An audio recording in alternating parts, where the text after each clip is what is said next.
একত্রিত হয়েছেন আজকের আলোচনা শ্রবণের উদ্দেশ্যে।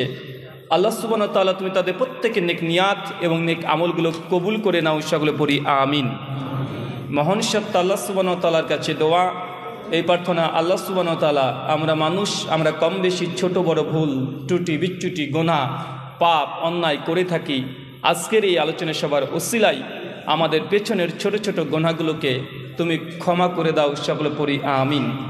সম্মানিত সুধী, বাদ মাগরিব থেকেই বিভিন্ন আলোচক তারা পবিত্র কোরআনুল করিম এবং হাদিসা মুবারাকা থেকে অনেক গুরুত্বপূর্ণ আলোচনা পেশ করেছেন। আজকের এই আলোচনা সভার অন্তিম লগ্নে আপনাদের সামনে উপস্থিত হয়েছি নির্দিষ্ট একটি বিষয়ের উপরে সংক্ষিপ্ত পরিসরে আলোচনা করার জন্য। আজকে যে বিষয়ে গুরুত্বপূর্ণ আলোচনা করব, আলোচ্য বিষয় যে আমলে জান্নাতে ঘর পাওয়া যায়। কি বললাম বলেন তো? ঘর আমরা কারা কারা চাই? একটু হাত তুলি। মাশাআল্লাহ, নামিয়ে ফেলেন। আল্লাহ কবুল করো, আমিন। তার মানে আমরা প্রত্যেকে জান্নাতে ঘর চাই। আচ্ছা, সবাইকে আমি দেখতে পাচ্ছি না মুখগুলো, মোটামুটি 30-এর নিচে যাদের বয়স তার একবার হাত তোলেন তো। 30-এর নিচে, 30 নিচে, মাশাআল্লাহ। আচ্ছা, 30-এর ওপরে যারা আছেন তারা একবার হাত তোলেন। 30-এর ওপরে এ তো মোটামুটি আমার দলের লোকই বেশি রে ভাই। ঠিক আছে, মোটামুটি 60 আর 40% আমাদের শ্রোতা যারা আছেন। আজকে যে বিষয়ে গুরুত্বপূর্ণ আলোচনা, যে আমলে জান্নাতে ঘর পাওয়া যায়। আসলে কি জান্নাতে ঘর পাওয়া যায়? অনেক মানুষের সমস্যা হচ্ছে এটাই যে কে জান্নাত দেখতে গেল বাবা, মরার পরে জান্নাত আছে না জাহান্নাম আছে কে দেখে এসেছে? মানে এটাই বিশেষ করে এখন যুবকদের মধ্যে, যারা একটু সায়েন্স নিয়ে পড়াশোনা করছে বা একটু গ্র্যাজুয়েট কমপ্লিট করেছে, নিজেকে একটু মনে করছে যে আমি অনেক শিক্ষিত হয়ে গেছি, তখন সেই মানুষগুলোকে দেখা যায় যারা পরকালের বিশ্বাস এটাকে অনেকটাই অন্ধবিশ্বাস বলে আমাদেরকে কলঙ্কিত করে। বা আছে না নাই? কথা বলেন। মনে রাখবেন, মৃত্যুর পর যদি জীবন না থাকে, মৃত্যুর পর যদি জীবন না থাকে, তাহলে এই দুনিয়া, এটা কখনোই এই দুনিয়াতে সঠিক ন্যায় বিচার পাওয়া সম্ভব নয়। সম্ভব। আচ্ছা ধরেন, যারা মনে করছেন যে না আমাদের আল্লাহ সুবহানাহু ওয়া তাআলাকে দরকার নেই, গড বলে কারো প্রয়োজন নেই, কোরআন বা হাদিসের কোনো প্রয়োজন নেই, আমরা বিজ্ঞান এবং সায়েন্স টেকনোলজি এগুলো দিয়েই গোটা বিশ্ব জগৎকে পরিচালনা করব, ধর্মের কোনো দরকার নেই, ধর্মের যে ঈশ্বরের কথা বলেছে বা আল্লাহর কথা বলেছে আমাদের প্রয়োজন নেই। ভাই, এখন অধিকাংশ যুবকদের মধ্যে এমন একটা ধারণা আছে না নাই? তাই আমি যখন কোনো গায়েবী বিষয়ে আলোচনা করি, আধ্যাত্মিক বিষয় যেগুলোকে দেখা যায় না, সেগুলো আলোচনা করার পূর্বে আগে আপনার কনসেপ্টটাকে ক্লিয়ার করা প্রয়োজন আছে। কেন? যে ব্যক্তি মৃত্যুর পর জীবনকে বিশ্বাস করে না, তার সামনে যদি কবরের আযাব নিয়ে আলোচনা করি, জাহান্নামের বর্ণনা আলোচনা করি, জান্নাতের সৌন্দর্য বর্ণনা করি, পুল সিরাতের কথা বলি, বা সে ব্যক্তির হৃদয়ের মধ্যে কোনো জাগরণ হবে না। কেন? কারণ তার প্রথমেই খটকা আছে, আরে মরার পরে কে হয় এটাই তো কোনো ঠিক নেই, আর মরার পরে আবার কবর আযাব হবে, কে দেখতে গিয়েছে? এরকম মানুষ আমরা দেখেছি। কারণ আমি যেহেতু জেনারেল লাইন থেকে এসেছি, আর আমি এই তরুণ সমাজের সঙ্গে মিশেছি, যে ধারণাগুলো আমি মোটামুটি নিজেকে বিভিন্ন জায়গাতে মিশে বুঝেছি, অধিকাংশ তরুণদের এই একটা সমস্যা যে মৃত্যুর পর জীবনটাকে বিশ্বাসই করতে চায় না। তার জন্য আমি আলোচনা পূর্বে এই কনসেপ্টটাকে ক্লিয়ার করব। কিভাবে? মনে রাখবেন, যদি মৃত্যুর পর জীবন না থাকে, তাহলে পৃথিবীতে বিচার, অন্যায় বা ন্যায় এই শব্দটা এক্সিস্ট করার সমস্যা বা করাটা সম্ভব নয়। একটা উদাহরণ দিই, বুঝতে পারবেন। আচ্ছা, যারা বলছেন যে আল্লাহর দরকার নেই, পরকালের দরকার নেই, কিচ্ছু দরকার নেই, আমরা সায়েন্স বিজ্ঞান দিয়ে গোটা বিশ্বকে চালাবো। এখন আমার প্রশ্ন, একজন রাস্তা দিয়ে যাচ্ছে, ধরেন একটা মেয়ে আর একটা ছেলে ধর্ষণ করেছে। এখন ধর্ষণ করা যে অনৈতিক, ইমোরাল, অনৈতিক, নিষিদ্ধ, খারাপ কাজ, এটা বিজ্ঞান সায়েন্স দিয়ে প্রমাণ করা সম্ভব? কেউ করতে পারবেন? ধর্ষণ করা যে খারাপ, যদি বলি অ্যালবার্ট আইনস্টাইনকে কবর থেকে তুলে নিয়ে আসো, বিজ্ঞানীদের জনক তাকে তুলে নিয়ে আসো, এবং আমাকে বিজ্ঞান দিয়ে সায়েন্স দিয়ে প্রমাণ করে দেখাও যে এই ধর্ষণ করা, এই কর্মটি, এই কাজটি, এটা যে খারাপ, এটা অনৈতিক, এটা বিজ্ঞান দিয়ে প্রমাণ করো। কারো ক্ষমতা আছে পৃথিবীতে? না। বিজ্ঞানের কাজ কি? বিজ্ঞান সর্বোচ্চ বলতে পারে যে মেয়েটি ধর্ষিতা হয়েছে তাকে মেডিকেল সায়েন্সে নিয়ে আসা হয়েছে, তারপর তাকে পরীক্ষা নিরীক্ষা করে বলতে পারে যে মেয়েটির সঙ্গে যখন ধর্ষণ করেছে তখন পুরুষের এই লিঙ্গটি এত ইঞ্চি পর্যন্ত ভেতরে প্রবেশ করেছে, মেয়েটা ভয়ে তার হাইপারটেনশন বেড়ে গেছে, তার রক্তচাপ বেশি হয়ে গেছে, সে এখান থেকে হার্ট অ্যাটাক করেছে, মৃত্যুবরণ করেছে। ধর্ষণ হওয়ার পরে কি কি ক্ষতি, ফিজিক্যালি ক্ষতি হয়েছে, মেন্টালি ক্ষতি হয়েছে, এগুলো বলতে পারে। কিন্তু ধর্ষণ করা যে খারাপ এটা বিজ্ঞানের বাপের বলার ক্ষমতা আছে? তার মানে বোঝা গেল বিজ্ঞানের কাছে এটা উত্তর নাই। আচ্ছা, চুরি করা ভালো না খারাপ? কি বলছেন? চুরি করা ভালো না খারাপ? চুরি করা খারাপ। আচ্ছা, বিজ্ঞান দিয়ে প্রমাণ করেন চুরি করা খারাপ। নিয়ে আসেন, বিজ্ঞানকে নিয়ে আসেন যে চুরি করা যে খারাপ, এটা সায়েন্স দিয়ে প্রমাণ করা সম্ভব? কোনোভাবে সম্ভব এটা না। এই যে চুরি করা খারাপ, ধর্ষণ করা খারাপ, মানুষকে মার্ডার করা খারাপ, এগুলো বিজ্ঞানের কাজ নয়, এটা হচ্ছে ধর্মের কাজ। বিজ্ঞান এখানে নাক গলাতে আসলেও নাক গলাতে পারবে না। কেন? কারণ এগুলো বিজ্ঞানের আলোকে পদার্থ, মেটার যাই বলেন, এগুলো খারাপ বা অনৈতিক প্রমাণ করা সম্ভব নয়। তাই কেউ যদি বলে যে না বিজ্ঞান দিয়ে গোটা বিশ্বজগৎকে চালাবো, তো তাকে বলেন যে ভাই এগুলো খারাপ আগে প্রমাণ করে দেখাও। কিন্তু এই জিনিসগুলোকে শিক্ষা কে দিয়েছে? ধর্ম দিয়েছে। ধর্মের আগে কেউ দিতে পারেনি, কারণ বিজ্ঞানের ফিল্ড এটা নয়। 2 নম্বর পয়েন্ট একটা মনে রাখবেন, যদি পৃথিবীতে পরকাল বলে কিছু না থাকে, তাহলে একজন ব্যক্তি ধরেন হিটলার, নাম শুনেছেন? 60 লক্ষ ইহুদিকে হত্যা করেছে। কয় লক্ষ? 60 লক্ষ। নেপোলিয়ান প্রায় 2.5 কোটি মানুষকে হত্যা করেছে। তাতারিয়াদের ইতিহাস পড়েছেন? মুসলিমদেরকে রাতারাতি 90 লাখ 1 কোটি মানুষকে হত্যা করে দিয়েছে। জাস্ট আপনি যাকে চিনেন হিটলার, হিটলার 60 লক্ষ ইহুদিকে হত্যা করেছে। তো ভাই বলেন তো, হিটলার যদি মৃত্যুবরণ করে আর মরার পরে যদি জীবন না থাকে, তাহলে 60 লক্ষ পরিবারকে যে হত্যা করেছে, নিরীহ মানুষকে, তো হিটলারের বিচার কে করবে? করতে পারবে পৃথিবীর কোনো আদালত? ধরেন একজন ব্যক্তি, নাম ধরেন মোদি, পুরো নাম বললাম না, ধরেন মোদিজি, ধরেন 1 লক্ষ মানুষকে হত্যা করেছে, যদি ওরকমই কাছাকাছি হয়ে যাবে। আর ধরেন 10 জন মেয়ের সঙ্গে রেপ করেছে, 50 জন মানুষের কোটি কোটি টাকা আত্মসাৎ করেছে, আর একজন অপরাধী ধরেন কমপক্ষে 7খানা বড় বড় কর্ম করেছে যেগুলো নিষিদ্ধ। এখন এই ব্যক্তিকে যদি পৃথিবীর সর্বোচ্চ আদালত, সুপ্রিম কোর্ট বা ইন্টারন্যাশনাল কোর্টে যদি নিয়ে যাওয়া হয়, একজন ব্যক্তি 7 রকমের অপরাধ করেছে, আর 7খানা অপরাধ নিয়ে সে ব্যক্তিকে হাইকোর্টে বা সুপ্রিম কোর্টে তোলা হয়েছে। এখন কোর্টের রায় যখন জাজ দিচ্ছে, প্রথম যে ফাইলটা পেয়েছে দেখছে 1000 মানুষকে, নিরীহ মানুষকে হত্যা করেছে। তো উকিল প্রথম কেসের রায় দিয়ে দিয়েছে যে এই ব্যক্তি 1000 মানুষকে হত্যা করেছে, অতএব এই ব্যক্তির ফাঁসি দেওয়া হোক। এখন প্রথম কেসের আসামি হিসেবে তাকে ফাঁসি, মৃত্যুদণ্ড ঘোষণা করে দিয়েছে ধরুন। তার মানে বোঝা গেল 1000 মানুষের সঙ্গে যে অপরাধ করেছে তার সাজা পেয়ে গেল। কিন্তু ওই ব্যক্তি 10 জন মেয়েকে ধর্ষণ করেছে, এই শাস্তি কোথায় পাবে? 1000 মানুষের টাকা আত্মসাৎ করেছে এই ব্যক্তি, তার এই মামলার রায় কোথায় দেবে? সম্ভব কথা বলেন?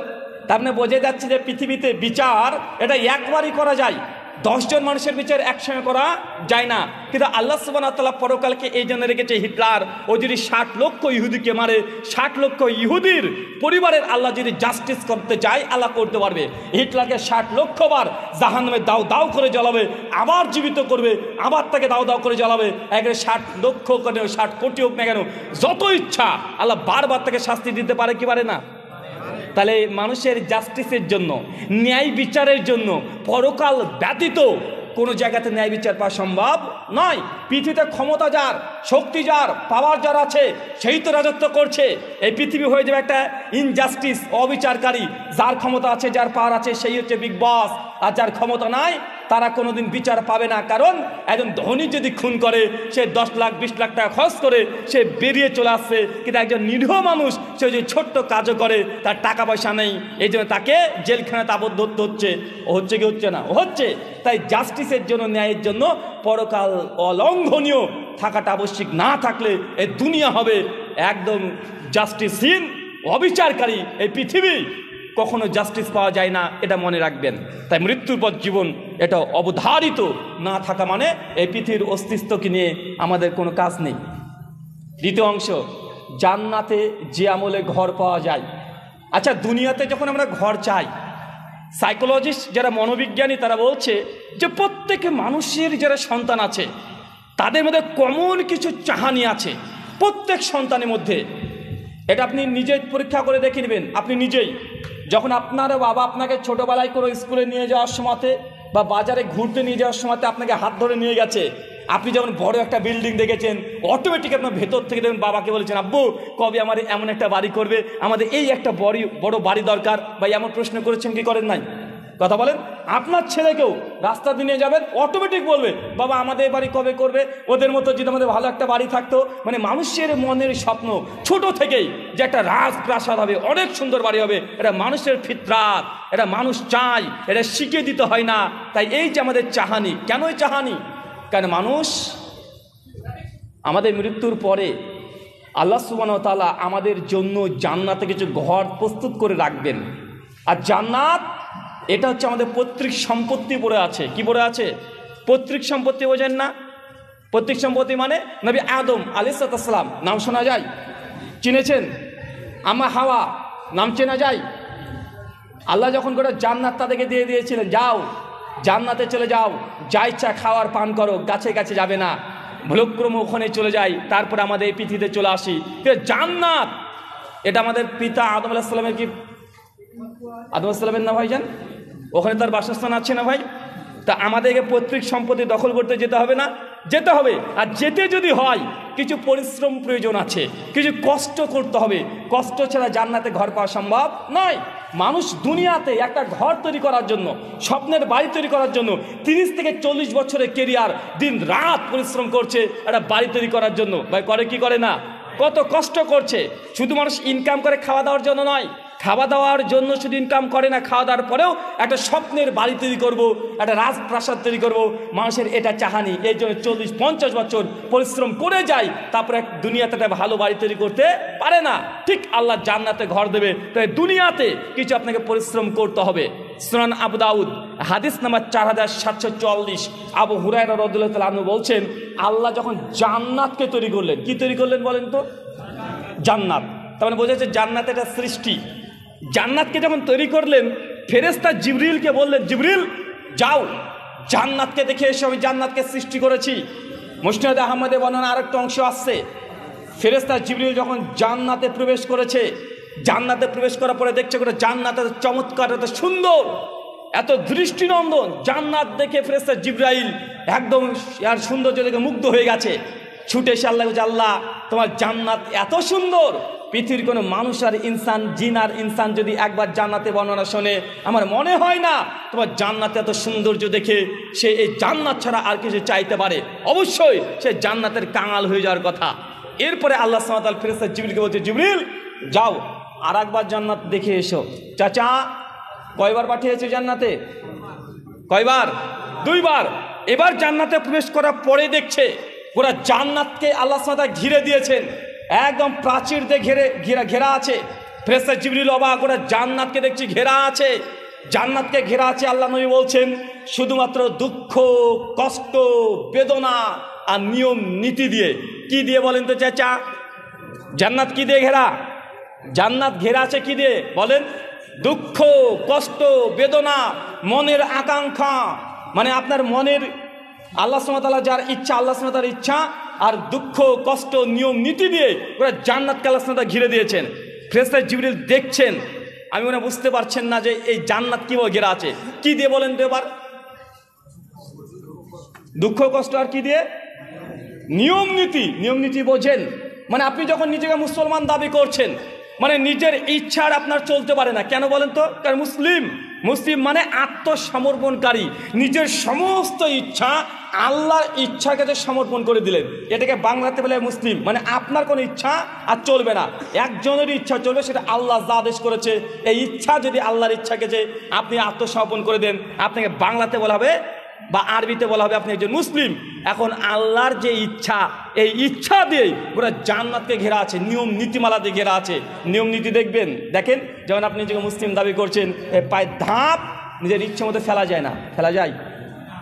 একজন হিন্দুর যদি প্রস্রাব চাপায়, ও যেমন ইচ্ছে তেমনভাবে বাথরুমে চলে যাবে, সে দাঁড়িয়ে থাক বা বসে করুক বা ডিগবাজি মরে করুক, কোনো বাধা আছে? কথা বলেন, কোনো বাধা নেই। ওর যদি বাথরুম যেতে মন চায়, ডান পা ঢোকাক বাম পা ঢোকাক, কিবলার দিকে মুখ থাক বা না থাক, কোনো আইন তার জন্য আছে? নাই। কিন্তু আপনি যখন নিজেকে মুসলিম দাবি করবেন, নিজের পায়ে ধাপ এটাও নিজের ইচ্ছে মতো ফেলা যায় না। আচ্ছা, বাথরুম করে যখন ঢোকেন সেই সময় কোন পা আগে ফেলতে হয়? বাম পা। আর বের হওয়ার সময় ডান পা। আচ্ছা, যখন মসজিদে প্রবেশ করেন আগে ডান পা, বের হওয়ার সময়তে বাম পা। দেখেন নিজের পা, নিজের এই পা নিজের ইচ্ছে মতো চলতে পারে? যে নিজেকে মুসলিম দাবি করে নিজের পা নিজের ইচ্ছে মতো চলতে পারে? পারে না। এই যে নিয়ম নীতি, এই যে নিয়ম নীতি, এই নিয়ম নীতি আল্লাহর ইচ্ছা দিয়ে পুরো জান্নাতকে ঘেরা আছে। যে জান্নাত যেতে চান তাহলে আপনাকে কি করতে হবে? আল্লাহ সুবহানাহু ওয়া তাআলার ইচ্ছার কাছে নিজের ইচ্ছেকে সমর্পণ করে দিতে হবে। আদল মুফরাদের মধ্যে একটা হাদিস আসছে, বুখারী মুসলিমে এসেছে, মুসনাদ আহমদ, বিভিন্ন সনদ মতন আসছে। আল্লাহ নবী হঠাৎ একদিন সাহাবীকে বলছে, সাহাবীদেরকে, খবরদার তোমরা কেউ রাস্তাতে বসবে না। সাহাবীরা অবাক, রাস্তাতে বসবো না মানে? ইয়া রাসূলুল্লাহ, রাস্তাতে তো বসতেই হয়। রাস্তাতে যদি না বসি, রাস্তাতে সমস্ত কাজ আমাদের, ব্যবসা বাণিজ্য আদান প্রদান লেনদেন সব রাস্তায়।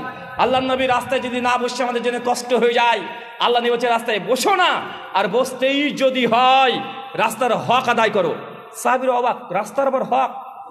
আমরা জানি বাবার প্রতি সন্তানের হক আছে, ছেলের প্রতি মায়ের হক আছে, স্ত্রীর প্রতি স্বামীরও হক আছে, আমরা প্রতিবেশীর হকের কথা জানি। রাস্তা তো জড় পদার্থ, ইট ঢেল পাথর এগুলো দিয়ে তৈরি। রাস্তার আবার হক কি? আল্লাহ নবী রাস্তার হক মানে আল্লাহ বলছে রাস্তাতে বসো না, রাস্তায় যদি বসতে চাও রাস্তার হক আদায় করো। রাস্তার হক হচ্ছে এইটা, রাস্তার মধ্যে কোনো ক্ষতিকর কোনো পদার্থ যদি পড়ে থাকে সেই পদার্থকে সরিয়ে দিতে হবে, যেন মুমিন কোনো ভাই সেখানে আঘাতপ্রাপ্ত না হয়। রাস্তাকে পরিষ্কার পরিচ্ছন্ন রাখতে হবে, এটা রাস্তার হক। যদি রাস্তা পরিষ্কার পরিচ্ছন্ন না থাকে তাহলে রাস্তা দিয়ে চলার, হাঁটার, বসার অধিকার আপনি মুসলিম হিসেবে রাখতে পারেন না। ভারতবর্ষে গাড়ি চলছে, ট্যাক্স লাগে না? রোড ট্যাক্স লাগে? রোড ট্যাক্স লাগে। ইসলামী রাষ্ট্রেও রাস্তার কিছু হক আছে, ট্যাক্স আছে। ট্যাক্স হচ্ছে এইগুলো যে রাস্তা পরিষ্কার পরিচ্ছন্ন রাখতে হবে, রাস্তা যেন উঁচু নিচু না হয়। কবে মোদিজি আপনার রাস্তা সঠিক ঠিক করে দিবে বা মমতা দিয়ে আপনার গ্রামের রাস্তাকে সুন্দর করে দিবে, মুসলিম এটাতে অপেক্ষা করবে না। এলাকার যুবক, রানীনগরের যুবক তরুণ যারা আছে, রাস্তা যদি উঁচু নিচু হয়ে যায়, রাস্তা যদি সমতল না থাকে, প্রত্যেক গ্রাম থেকে দরকার হয় 100, 200, 500 টাকা করে চাঁদা তুলে রাস্তাকে সমতল করে দিবে। এটা রাস্তার হক, এটা মুসলিম রাস্তা। মানুষ দেখলে বুঝতে পারবে এটা মুসলিম রাস্তা। তার মানে বুঝতে পারছেন কি ভাই, জান্নাত কি দিয়ে ঘেরা আছে? জান্নাত ঘেরা আছে নিয়ম নীতিমালা দিয়ে। মানে রাস্তা যে জড় পদার্থ, রাস্তার এক হক আছে। মানে মুসলমান আমি মানুষ, আমার প্রতি রাস্তার কিছু অধিকার আছে, রাস্তা চাই সেই জন্য উঁচু নিচু না থাকে, সমতল করে দিতে হবে, এটা রাস্তার হক। আল্লাহ নবী বলছে রাস্তায় বসো না, বসতে যদি চাও তাই রাস্তার হক আদায় করো। রাস্তার হক কি? রাস্তাতে যদি কোনো কৃষক, কোনো মজুরিদার যা রাস্তায় চলাচল করে, তার বোঝা যদি ভারী হয়ে যায়, বোঝাটাকে হালকা করে দাও। বোঝা ভারী হালকা বুঝলাম না, বোঝা ভারী হালকা মানে রাস্তাতে দেখছেন যে কৃষক একটা ভ্যান নিয়ে যাচ্ছে, রাস্তায় গর্তে পড়ে গেছে, আপনি মুসলমান টাই কোট প্যান্ট পরে যাচ্ছেন, দেখছেন যে একটা রিক্সা আটকে গেছে গর্তের মধ্যে, যতই কাজ থাক আগে রাস্তা থেকে ওই ব্যক্তিকে ভ্যানটাকে তুলে দিতে ঠেলা দিয়ে, এটা রাস্তার হক। যদি আদায় না করেন আপনি রাস্তার হক, রাস্তার অধিকার আপনি রক্ষা করছেন না। ইসলাম কত সুন্দর দেখেছেন। অমুসলিম বলেন কি গোটা বিশ্ব জগতের যারা সংবিধান রচনা করেছে তারাও সংবিধানে একটা আর্টিকেল দিতে পারেনি যে রাস্তারও কিছু হক আছে, তার মধ্যে এইটা কেউ দিতে পারেনি। কিন্তু ইসলাম 1400 বছর আগে, এই আইনগুলো লগুলো আজকের নয়, মনে রাখতে হবে, আইন বা লগুলো আজকের নয়। 1400 বছর আগে যে সময় লাইট তো দূরের কথা, হারিকেনের কাছে আবিষ্কার হয় নাই, মানুষ দুমুঠো ঠিকভাবে খেতে পারে নাই। আজকে আমরা আধুনিক যুগে আছি, মানে 4K ক্যামেরা দিয়ে আমরা গোটা বিশ্বকে দেখছি, কম্পিউটারের মাধ্যমে গোটা বিশ্বকে দেখছি। এই বিশ্বকে এখন এই চোখ দিয়ে দেখলে এই হাদিসগুলো গুরুত্ব বুঝতে পারবেন না। বুঝতে হবে 1450 বছর আগে ইলেকট্রিক আবিষ্কার হয়নি। সবচেয়ে বড় যানবাহন রকেট তো দূরের কথা, সাইকেল তো দূরের কথা, একটা সাইকেলে ভল টিউব আবিষ্কার হয়নি। এমন সময় আল্লাহ নবী এই কথাগুলো বলছে, চিন্তা করেছেন? মানে কত দূরদর্শিতা। এর হচ্ছে রাস্তার হক।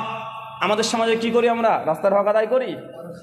যদি আমার সঙ্গে যদি আপনার যদি ঝামেলা লেগে যায়, সঙ্গে সঙ্গে বলছি কিরে খুব মাতব্বরি করলি, আচ্ছা ঠিক আছে, বড় ব্যাটাকে ডেকে বলছে এই রাস্তা ঘিরে দে, দেখি তুই কোন দিক দিয়ে যাস।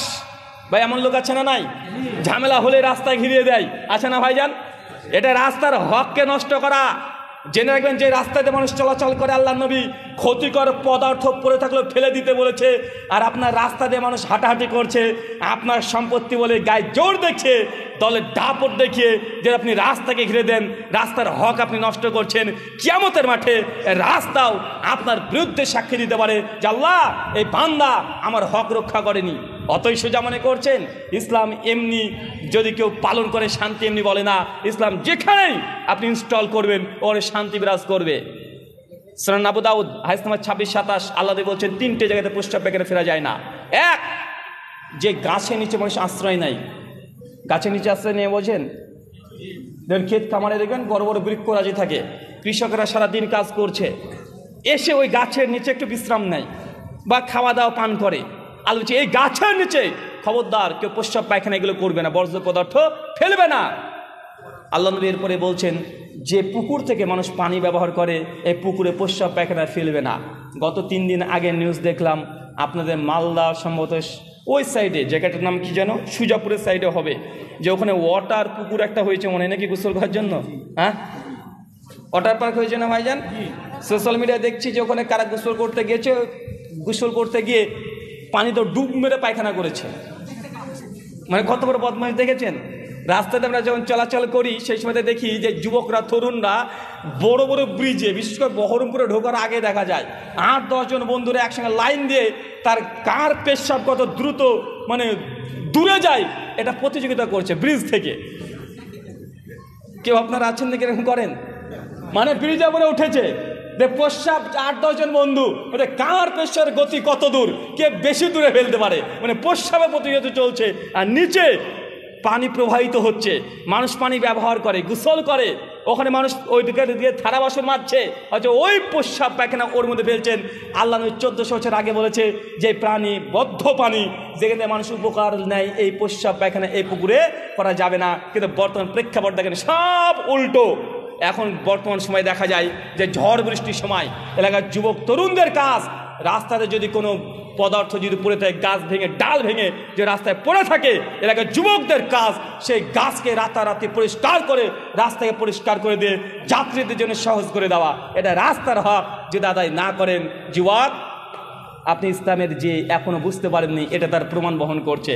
আর এখন আমাদের যুবকদের কি বলবো, টিকটক প্রজন্ম, যা হচ্ছে টিকটক করতে হবে অথবা ছবি তুলে ফেসবুকে দিতে হবে, যা হচ্ছে করতে হবে। মানে দেখা যাচ্ছে যে দুটো গাড়ি, মালদা বাই গাড়ির সঙ্গে দেখা যাচ্ছে দিনাজপুর বাই একটা গাড়ির সংঘর্ষ লেগে গেছে, মানে একদম অ্যাক্সিডেন্ট করেছে। আর আমার মতো আপনার মতো যুবক ছেলেকে দেখছি ছুটতে ছুটতে চলে যাচ্ছে, আর যাওয়ার আগে আগে ফেসবুকটাকে অন করেছে, লাইভ দিয়েছে। মানে ওর উদ্দেশ্য যে অ্যাক্সিডেন্ট হয়েছে যে কোনো মূল্যে ফেসবুকে দিতে হবে, একটু ভিউ কামাতে হবে। আছে না নাই কথা বলেন? একদম গিয়ে দেখাচ্ছে, দেখুন দেখুন এখনই মাত্র 1.5 মিনিট আগে অ্যাক্সিডেন্ট হয়ে গেছে, একদম দিনাজপুর বাই গাড়ির সঙ্গে মালদা গাড়ির, এখানে 165 জন যাত্রী ছিল, মারা গেছে। দেখেন কিভাবে রক্ত বের হচ্ছে, দেখুন দেখুন কিভাবে রক্ত। আরে বেটার রক্ত দেখান, ওকে হেল্প কর, সহযোগিতা করে, মালদাতে নিয়ে যা, মেডিকেলে নিয়ে যা। ওটা বাদ দিয়ে কিভাবে রক্ত বের হচ্ছে ওটা দেখাচ্ছে, আর ওছে বাঁচাও, আমাকে নিয়ে যাও। ও লাইভ করতে ছবি তুলতে ব্যস্ত। এখন যুবকরা তো এটার পেছনে ছুটছে বেশি, তাই না ভাই? মানে সহযোগিতা ভুলে গেছে যে না আমাকে রিলস বানাতে হবে, টিকটক করতে হবে, ছবি পোস্ট করতে হবে। কিন্তু রাস্তার হক, রাস্তাতে কোনো অ্যাক্সিডেন্ট ঘটলেই যথাসম্ভব তাদেরকে সহযোগিতা করা, এটা ইসলামী ল, ইসলামী আইন, ইসলামী রাস্তার ট্যাক্স হচ্ছে এইগুলো। আল্লাহ সুবহানাহু ওয়া তাআলা তুমি আমাদেরকে এই কথাগুলো বোঝার তৌফিক দান করে, সেগুলো বলি আমিন। সম্মানিত শুধু আল্লাহর নবী বলছেন রাস্তার হক আদায় করা। আর আপনাকে এই কথা বলার উদ্দেশ্য, আল্লাহর নবী বললেন জান্নাত ঘেরা আছে নিয়ম নীতি দুঃখ কষ্ট দিয়ে।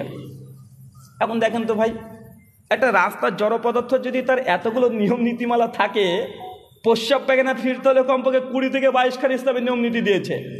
10 লাখ টাকা দিয়ে একটা বাথরুম তৈরি করেন, সমস্যা নেই, যদি জাকাত ঠিকভাবে আপনি পে করেন। যদি আপনি হজ বাইতুল্লাহ করে আসেন, ওষুধ টোষুধ ঠিকঠাক দিয়েছেন, 10 লাখ টাকা আপনার সামর্থ্য আছে, আপনি একটা বড় পায়খানা করছেন, সমস্যা নেই। কিন্তু পায়খানা মুখ যদি কিবলার দিকে থাকে, এই পায়খানাতে প্রস্রাব পায়খানা ফেরা যাবে না। একটা বস্তা দিয়ে ছালা দিয়ে একটা পায়খানা বাথরুম তৈরি করেছেন, যে কিবলার দিকে মুখ পেছন না থাকে, প্রস্রাব পায়খানা ফেরা যাবে কি যাবে না? যাবে। মানে ইসলাম আপনাকে নিয়ম নীতি শিখিয়েছে, বাথরুমে ঢোকার আগে কোন পা ফেলতে হবে এটাও শিখে দিয়েছে। আচ্ছা বলেন তো, যখন বাথরুম করছেন হঠাৎ হাঁচি চলে এসেছে, আলহামদুলিল্লাহ বলতে পারবেন?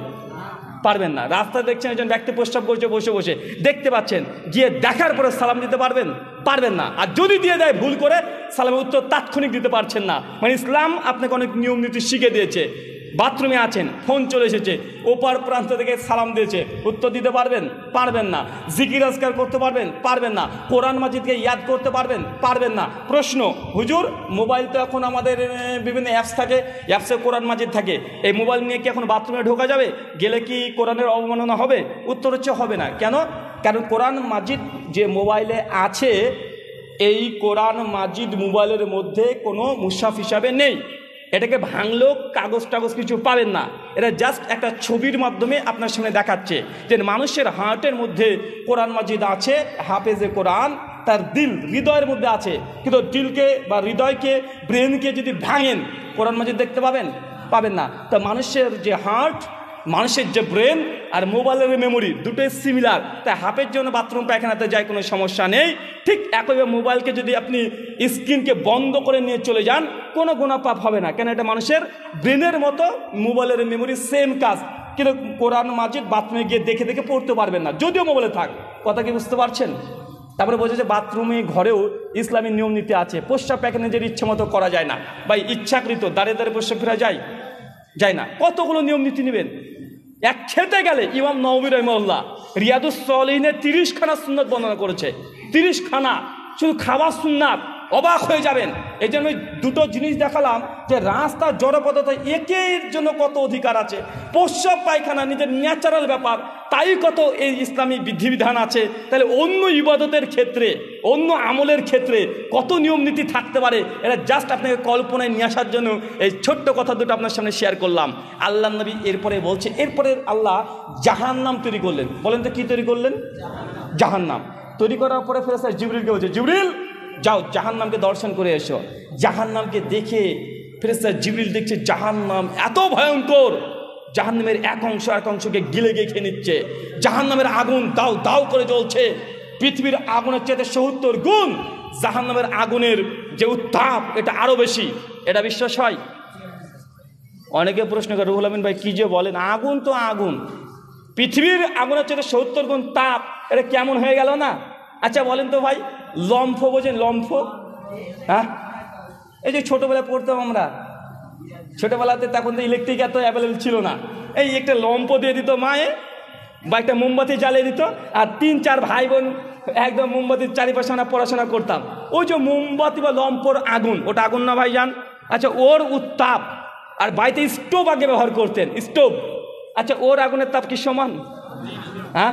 আচ্ছা ওই স্টোভের আগুন আর যেটা ঝালাই দেয়, ঝালাই দেয় বোঝেন? ঝালাই দেয় না ভাইজান? ঝালাই দেওয়া ওই আগুন যেটা ফিনকিতে বের হয়, ওর তাপমাত্রা সমান না। তার মানে বোঝা যায় দুনিয়াতেও আগুনের ভ্যারাইটিস আছে, তাপমাত্রা কম বেশি আছে। তো আল্লাহর নবী বলছেন যে জাহান্নামের যে আগুনের তাপ দুনিয়ার আগুনের চেয়ে ৭০ গুণ, আর এক অংশ গিলে গিলে খাচ্ছে। জিবরিল দেখে চলে এসেছে, এসে আল্লাহকে বলছে, আল্লাহ জাহান্নাম এত ভয়াবহ, পৃথিবীর কোনো মানুষ আর জিন যদি জাহান্নামের বর্ণনা একবার শোনে, কেউ তোমার জাহান্নামে যেতে চাইবে না, যে কোনো মূল্যে। সে জান্নাত চায়, জাহান্নাম থেকে বাঁচতে চাইবে। আল্লাহ এরপরে ফেরেশতা জিবরিল যাও আর একবার জাহান্নামকে দেখে এসো। ফেরেশতা জিবরিল এবার জাহান্নামে প্রবেশ করেছে 2বারের মধ্যে, 2বার। যার পর দেখছে গোটা জাহান্নামকে আল্লাহ ঘিরে দিয়েছেন, চারিদিক জাহান্নাম ঘেরা। আচ্ছা বলেন তো জান্নাত কি দিয়ে ঘিরেছিল? গোটা আলোচনা থেকে জাস্ট একটা নিয়ে যান, যে জান্নাত ঘেরাছে নিয়ম নীতি দুঃখ কষ্ট দিয়ে, এতটুকু নিয়ে যান। জান্নাত ঘেরাছে কি দিয়ে? নিয়ম নীতি। মানে নিয়ম নীতি না মেনে আপনি জান্নাত যেতে পারবেন না। দুঃখ কষ্ট দুনিয়াতে পাবেন, নিশ্চিত পাবেন। নবী রাসূল পর্যন্ত দুঃখ কষ্টতে জীবন পরিচালনা করেছে। কাফের আল্লাহ নবীকে দাঁত মরদকে শহীদ করে দিয়েছে। এমন কোনো নবী নেই যাকে নির্যাতন করেনি। ঈসা আলাইহিস সালামকে তার উম্মতরা শুলে হত্যা করবে পর্যন্ত পরিকল্পনা করেছে, আল্লাহ তাকে নিরাপদ করে দিয়েছে। লূত আলাইহিস সালামের কম, লূত আলাইহিস সালামকে ধর্ষণ করার জন্য তেড়ে বেরিয়েছে। এমন কোনো নবী নেই যাদের সঙ্গে অত্যাচার করেনি, যাদেরকে দুঃখ দেয়নি, কষ্ট দেয়নি, তাই জান্নাত ঘেরা আছে দুঃখ কষ্ট এগুলো দিয়ে। চাচা হ্যাঁ, বেটা আপনাকে দুঃখ দিবে, জেনে রাখেন, কষ্ট পাবেন বেটার কথায়, বৌমার কথায় কষ্ট পাবেন, আপনার ছেলের কথায় কষ্ট পাবেন, নিশ্চিত পাবেন। ধৈর্য ধারণ করেন, সবর করেন, আপনার জন্য সুখবর আসবে ইনশাআল্লাহ। আর সবর ধৈর্য যদি এখানে ব্যতিক্রম হয়ে যায়, মনে রাখবেন তাহলে আপনিও এই পরীক্ষায় ফেল করতে পারেন। জান্নাতের একটা অংশ জাহান্নামকে যখন ফেরেশতা জিবরিল হচ্ছে ঘেরা, জাহান্নাম কি দিয়ে ঘেরা বলেন তো? মানুষের মনের ইচ্ছা, মন যা চায় করবেন জাহান্নামে, একদম ফ্রি, কোনো পরিশ্রম নেই। জাহান্নাম যেতে চান, মন যা চায় তাই করেন, জাহান্নাম একদম সহজ। মন চাচ্ছে এখন ঘুমাবো, ফজরে কে উঠবে, কাজ নেই, মৌলবীদের কাজ দিন রাত শুধু চিল্লানো মসজিদ থেকে, আজান দেওয়ার কাজ নাই, একবার পড়লে হয়ে যায়, শুক্রবার পড়লে হয়ে যায়, পড়ার দরকার নেই, নামাজ পড়বেন না, একদম টিকিট, জাহান্নাম চলে যাবেন। কেন? মনের বাসনা দিয়ে, আকাঙ্ক্ষা দিয়ে জাহান্নামকে ঘেরা আছে। সহিহ বুখারী কিতাবুন নিকাহ হাদিস না 5063, আল্লাহ নি বলছেন নিকাহু মিনাস সুন্নতি ফামান রাগিবান সুন্নতি ফালাইসা মিন্নি, বিয়ে করা হচ্ছে আমার সুন্নাত। যে ব্যক্তির সামর্থ্য আছে তারপরে বিয়ে করেনি, সে আমাদের দলভুক্ত নয়। এখন বলেন তো, বিয়ে করা একটা ইবাদত কি ইবাদত নয়? আচ্ছা, বিয়ে যারা করেছেন তারা একবার হাত তুলি। কারা কারা বিয়ে করেছেন হাত তুললে ভাই, মাশাআল্লাহ, অনেকে আছে। নামান যারা বিয়ে করেননি তারা একটু হাত তোলেন তো দেখি এবার। এতগুলো ছেলে করে বিয়ে করেনি, হ্যাঁ? হাত তোলেন, হাত তোলেন, এই নামিয়ে দেন। আপনাদের দুঃখের সঙ্গে আমিও শরিক হই। আচ্ছা, যাদের বিয়ে করার ইচ্ছা আছে কিন্তু আব্বা মা দেয় না, এরকম লোক হাত তোলেন তো দেখি। ইচ্ছা আছে কিন্তু আব্বা মা দেয় না, কেউ নাই? আরে কিরে ভাই, মানে লজ্জা পাচ্ছে, মানে এদের এখন ম্যাচুরিটি আসেনি, মানে বিয়ে করবে বলতে ভয় পাচ্ছে। ঠিক আছে, সমস্যা নেই, হাত যখন তুলতে পারবে না, কাল থেকে সিয়াম রাখবে, মানে রোজা পালন করবে। আল্লাহ বলছেন যার সামর্থ্য আছে সে মানে বিয়ে করে নিবে, আর যার সামর্থ্য নেই সে রোজা পালন করবে। তো বিয়ে করবেন এটা বলতে লজ্জা, মানে আপনার মধ্যে ম্যাচুরিটি এখন আসেনি।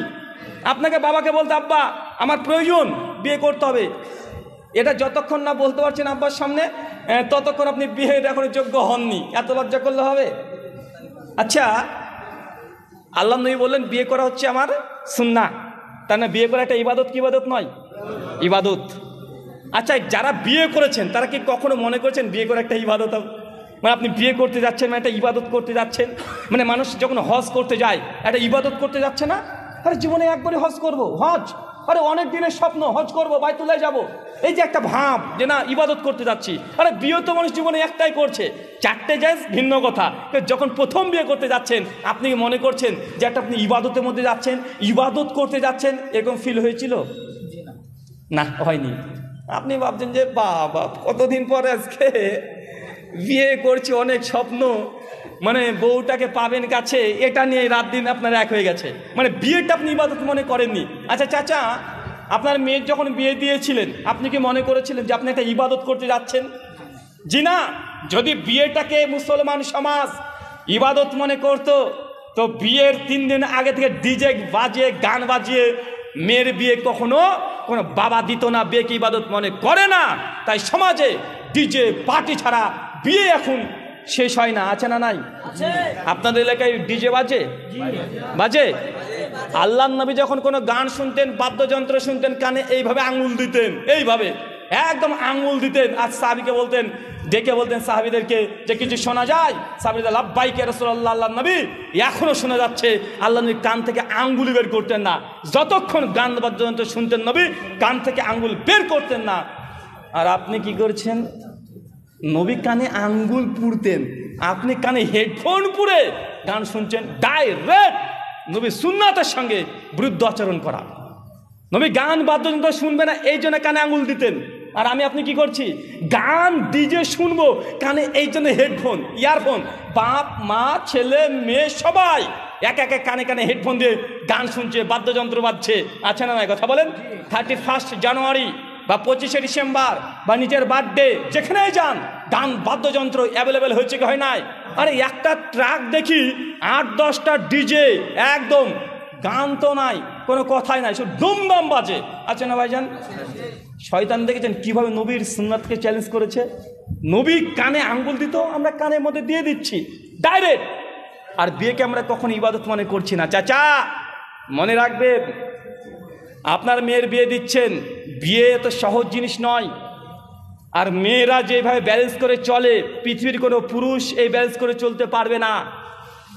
একটা মেয়ে যখন বিয়ে করছে, মেয়েটার মাথায় যত টেনশন থাকে, যত চিন্তা থাকে, আর যত ঝুঁকির মধ্যে পড়ছে, আর পুরুষ অত ঝুঁকিতে পড়ে না। কারণ আমি তো বিয়ে করছি, বউটাকে নিয়ে এসে বাড়িতে রাখবো, তাই না?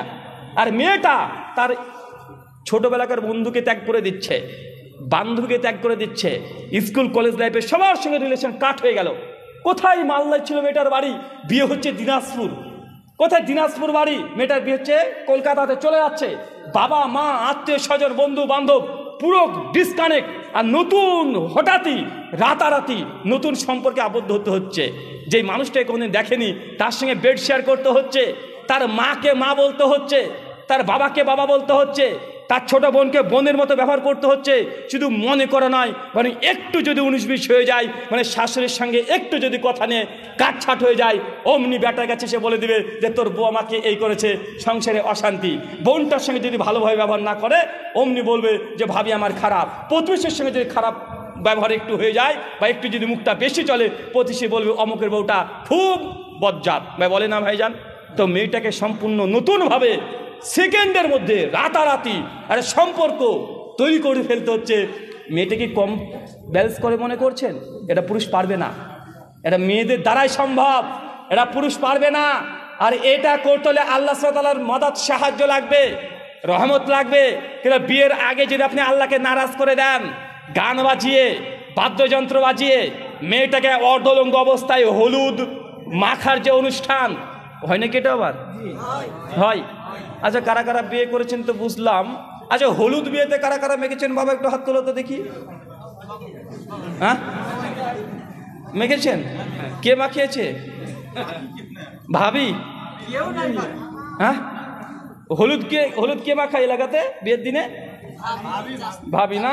আহারে, সব আল্লাহর ওলি এগুলো। হ্যাঁ হ্যাঁ, ভাবি মানে তো অর্ধেক সমাজে প্রচলিত আছে। ভাবি হচ্ছে ভাইয়ের তো পুরোটাই, আর ভাবি মানে আমার অর্ধেক। আচ্ছা, সমাজে দেবর শব্দ প্রচলিত আছে না? আচ্ছা, দেবর মানে কি? হ্যাঁ, মালাকুল মউত বলতো এটা, ওর একটা অ্যাক্টিভিটির সিফাত। দেবর মানে হচ্ছে দ্বিতীয় বর। দেবর মানে কি? ভাবছেন কি মিথ্যা কথা বলছি নাকি? এখন গুগল করেন, এখন তো গুগল আল্লামা, আমরা আর কি জানি, গুগল সব জানে ভাই, সব জানে না। মানুষের চোখে ধুলো দিয়ে বক্তৃতা দেওয়ার যুগ আর নাই। যে কোনো তথ্য যাচাই করতে চান, এখনই বলেন আল্লামা, মুফতি, মুহাদ্দিস, গুগল, বলো দেবর অর্থ কি, দেখেন এখনই বলে দেবে দ্বিতীয় বর। এটা হচ্ছে এসেছে এই হিন্দু ধর্মতত্ত্ব থেকে, নৃত্য, ঋগ্বেদের ব্যাকরণ গ্রন্থ 3য় অধ্যায় 15 নম্বর ভার্স, স্বামী দয়ানন্দ সরস্বতী সত্যার্থ প্রকাশ 4th সমোল্লাস বিবাহ অধ্যায় 135 নম্বর পৃষ্ঠায় লিখছে যে হিন্দু নারীরা তার বরের ছোট ভাইকে দেবর এই জন্য বলে, এটার অর্থ হচ্ছে দ্বিতীয় বর। কেন দ্বিতীয় বর বলে? এর পেছনটা ইতিহাস আছে। হিন্দু ল আইন অনুযায়ী কোনো স্ত্রীর যদি স্বামী আগে মারা যায়, 3টে ল আছে, 3টে আইন। এক, ওই মেয়ে যদি স্বামীর চিতায় দাও দাও করে জ্বলে, হিন্দুরা মনে করে যে স্বামীর সঙ্গে এই মেয়েটি নাকি এখন স্বর্গে গিয়ে ফুটবল খেলবে, মানে স্বর্গেতে ঘোরাঘুরি করবে, মানে ডাইরেক্ট একদম আগুনে ঝাঁপ দিলে স্বর্গে চলে যাবে। এটা তাদের একটা বিশ্বাস, তাদের বিশ্বাস তারা করতে পারে, আমি অপমান করছি না। 2, মেয়েটা যদি চিতায় ঝাঁপ না দেয়, তাহলে এই মেয়েটিকে ফিরে আসবে বাড়িতে। আর মেয়েটা যদি নিঃসন্তান হয়, এলাকার কোনো পুরোহিত বা কোনো ব্রাহ্মণের সঙ্গে 2-3 রাত থেকে একটা সন্তান নিতে পারবে বিয়ে ছাড়া। এটাকে বলে নিয়োগ প্রথা। কি বলে? এটাকে বলে নিয়োগ প্রথা। কোনো শুদ্ধ ব্রাহ্মণ যদি থাকে, বিয়ে ছাড়াই মাথা ন্যাড়া করে দিবে, মেয়েটা পেঁয়াজ রসুন আর খাবে না, কিছু বিধি আরোপ হবে, এবং মেয়েটা সাজবেন কীভাবে থাকবে, তো সন্তান নিয়ে থাকবে। সন্তান নিতে বিয়ে করতে হবে। হিন্দু ধর্মে দ্বিতীয় বিবাহ করে জায়েজ নয়। মনুসংহিতা 9ম অধ্যায় 238 নম্বর শ্লোকে স্পষ্ট মজুদ আছে। এই জন্য ওই মেয়েটিকে এখন ব্রাহ্মণ দ্বারা নিয়োগ করে একটা সন্তান নিতে পারবে। 3, এটাও যদি না পারে, সেই মেয়েটির যদি স্বামীর ছোট ভাই থাকে আর মেয়েটা চিতায় যাবে, এমতো অবস্থায় যদি তার ছোট ভাই হাত ধরে টেনে নিয়ে চলে আসে, তাহলে ওই ছেলের সঙ্গে বিয়ে হয়ে গেল, সিঁদুর দান করবে, বিয়ে হয়ে যাবে। এই জন্য মানে ভাইয়ের ছোট ভাইকে দেবর বলে, মানে দ্বিতীয় বর, মানে এই হক রাখে। এছাড়া ওই মেয়েটিকে বিয়ে করতে পারবে না, বিয়ে এই করতে পারবে, এই জন্য দ্বিতীয় বর এই শব্দটা প্রচলিত হয়েছে। তাই মুসলিম বোনদেরকে বলেছি আমি অনেক দিন থেকে, স্বামীর ছোট ভাইকে দেবর বলা বন্ধ রাখতে হবে। কেন? মানে এই শব্দটাই অমুসলিমদের কৃষ্টি কালচার নোংরামে আছে, এর আরও ইতিহাস যদি দেখতে যান আরও নোংরামে আছে। তাই এই শব্দের সঙ্গে ইসলামের সরাসরি সংঘর্ষিত আছে। কি বলে ডাকবেন? ছোট ভাই বলেন। আপনার স্বামীর ছোট ভাই আপনারও ছোট ভাই। আল্লাহ নবী বুখারী হাদিসে বলছে 5095 নম্বর হাদিস, যে দেবরের সঙ্গে ভাবি, মানে আপনার ভাষাটাই ব্যবহার করলাম, সম্পর্ক হচ্ছে মৃত্যু তুল্য। মৃত্যু তুল্য মানে কোনো সময় ভুল করেও ভাবিকে যদি দেবর দেখে নেয়, ভাবি ছুটতে ছুটতে চলে যাবে আর বলবে আস্তাগফিরুল্লাহ, বলতে থাকবে যে আমি একটা গুনাহ করে ফেলেছি। কথা বুঝতে পারলেন না ভাইজান? মানে এরকম ভয়ঙ্কর সম্পর্ক। আমাদের Indian report Times of India 2021 সালের 18 ফেব্রুয়ারি পৃষ্ঠা নম্বর 24 বলছে যে ভারতবর্ষের যতগুলো পরকীয়া সম্পর্ক হয় তার মধ্যে 35% সম্পর্ক দেবরের সঙ্গে ভাবির। কেন? এটা ঘরের মধ্যে কেউ বুঝতে পারে না। 35% পরকীয়া সম্পর্ক। পরকীয়া বুঝেন না? মানে আপনি বড় ভাই বিয়ে করেছেন, বউটাকে নিয়ে সংসার করছেন, আপনি এখন দোকানে আছেন, ছোট ভাই বাড়িতে থাকে, মানে আপনার বউর সঙ্গে সব কিছু হয়, মানে তার সঙ্গে হয় না এমন কিছু হয় না। কথা বুঝতে পারছেন? এই জন্য ইসলামী ল বা থিওলজি বলছে যে ভাবির সঙ্গে দেবরের সম্পর্ক কী হবে? একদম মৃত্যুর তুল্য, মানে ক্ষতি বা ভয়ঙ্কর জায়গা এটাই। এর চেয়ে ভয়ঙ্কর একজন পুরুষ নারীর জন্য এই কাছের সম্পর্ক হতে পারে না। আর দেখেন সমাজ আমাদেরকে উল্টো শিখে দিয়েছে, ভাবি মানে মায়ের মতো। কথাটা প্রচলিত আছে কিন্তু ব্যবহার হয়? হ্যাঁ, এই শব্দটাকে এখন উল্টো দিয়ে দিয়েছে। কি দিয়েছে? ভাবি মানে অর্ধেক, আর শালি মানে এটা অর্ধেক। কোলে তুলে নিয়ে নাচাচ্ছে দুলা ভাই। কার কার আছে একটু হাত তুলেন দেখি দেখি। হ্যাঁ, কারণ না, এইসব আল্লাহর ওলি রে ভাই। আজকে কোনো খারাপ কাজ আমরা হাত তুলবো না, একদম ওয়াদা করে এসেছি। যত ভালো কাজের কথা বলবো মানে হাত তুলবো, খারাপ কাজে আমরা হাত তুলবো না, তাই তো ভাই? মানে আমরা এদিক দিয়ে পাকায় আছি। জাহান্নাম ঘেরা আছে মনের বাসনা দ্বারা, মানে মন যা চায় তাই করবেন, জাহান্নাম। চাচা বয়স আপনার 65, আপনাকে ভালোভাবে চিনি, আপনার দাড়ি সবগুলো সাদা হয়ে গেছে, দীর্ঘ 35 বছর ধরে সালাত আদায় করছেন, এশার নামাজ দ্রুত আপনি পড়েন সুন্নাত, এটাও বারবার দেখে আসছি, কিন্তু নামাজ পড়ে ছুটতে ছুটতে গিয়ে চায়ের দোকানে বসে আপনি এখনো সিনেমা সিরিয়াল দেখার নেশায় এখনও কাটেনি, 3700 জর্দা দিয়ে পান খাওয়ার নেশা এখনও কাটেনি। চাচা এ অবস্থায় মরলেই জাহান্নাম। হ্যাঁ, নামাজ পড়ছেন আল্লাহর রহমতে, নবীর শাফাতে, একদিন আপনি জান্নাত যাবেন শাফাতের মাধ্যমে।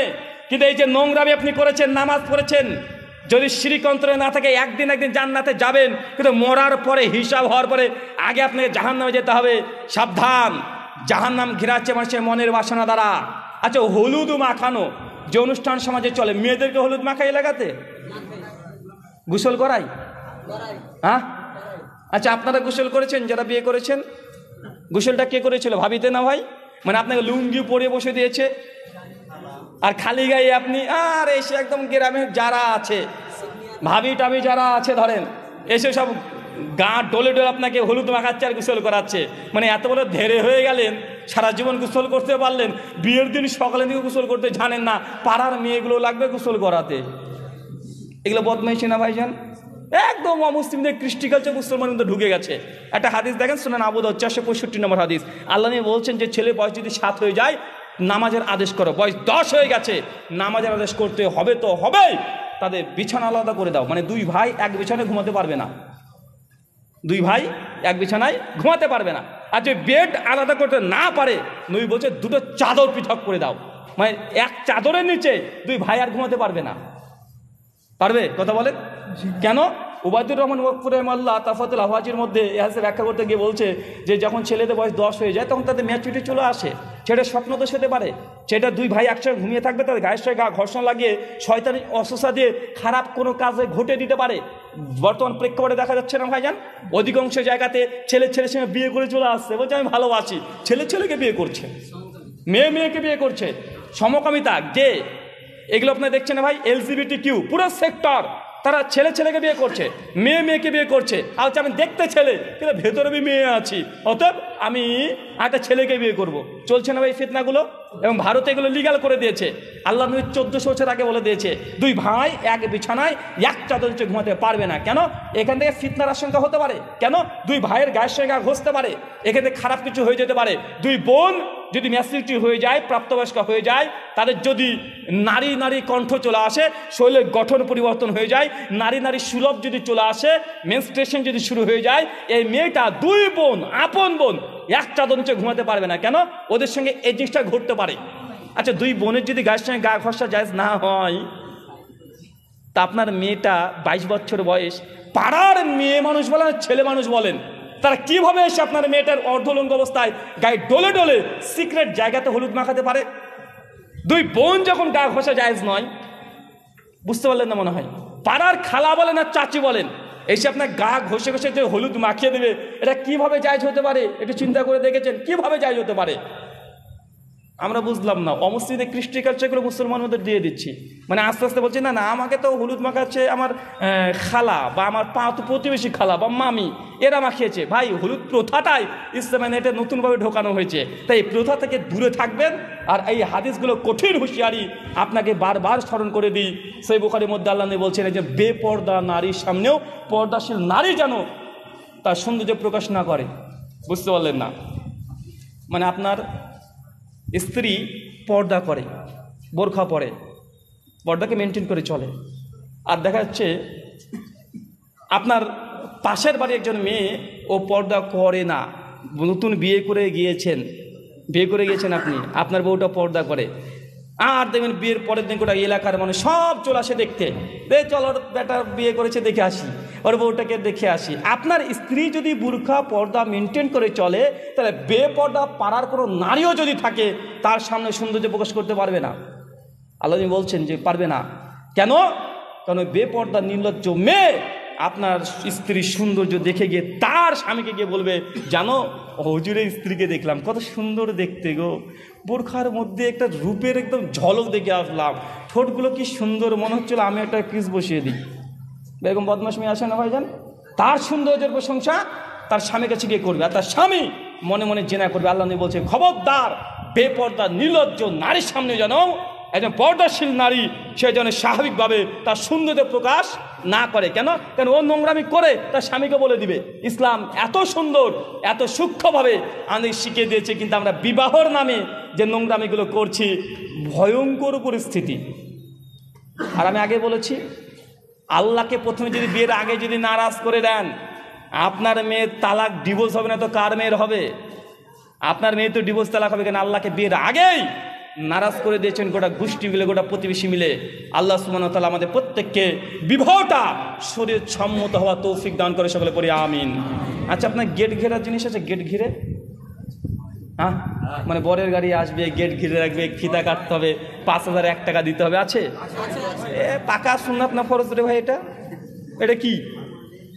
এটা কি ভাই? বলছে হুজুর এগুলো আনন্দ, এ নোংরামি আনন্দ ইসলামে নাই।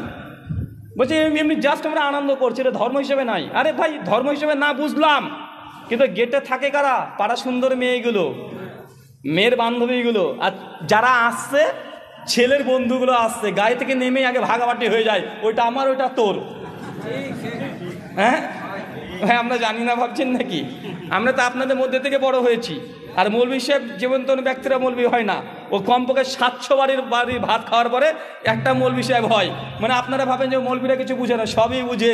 তুই মৌলভীকে চিনতে পারো নি, তোমার পায়ের ধাপ ফেলা দেখে বলে দেবে যে তুমি কোন বাড়ি থেকে আসলে। কথা বুঝলেন না? মানে ভাবছে মৌলভীরা কিছু, আরে সবই বুঝে, কারণ তোমার মতো ব্যক্তির ইমামতি করে, এটা বাস্তব। কারণ তাদের মধ্যে 700 বাড়ির ভাত খাওয়ার পরে গেলে একটা মৌলভী সাহেব হয়। অত সহজ মনে করে, সব জায়গার ঘাট পার করে দিয়ে এখানে বসতে হয়।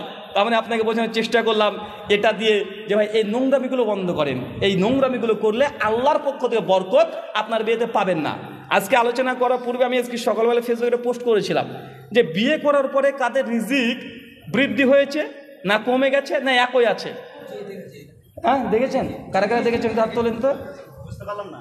মানে আজকে ফেসবুকে এটা পোস্ট করেছে, মানে আজকে ভেবেছিলাম যে আপনার এখানে বিবাহ নিয়ে একটা আলোচনা পর্যালোচনা করব, যুবকদেরকে নিয়ে, যে যুবকদের উদ্যোগে।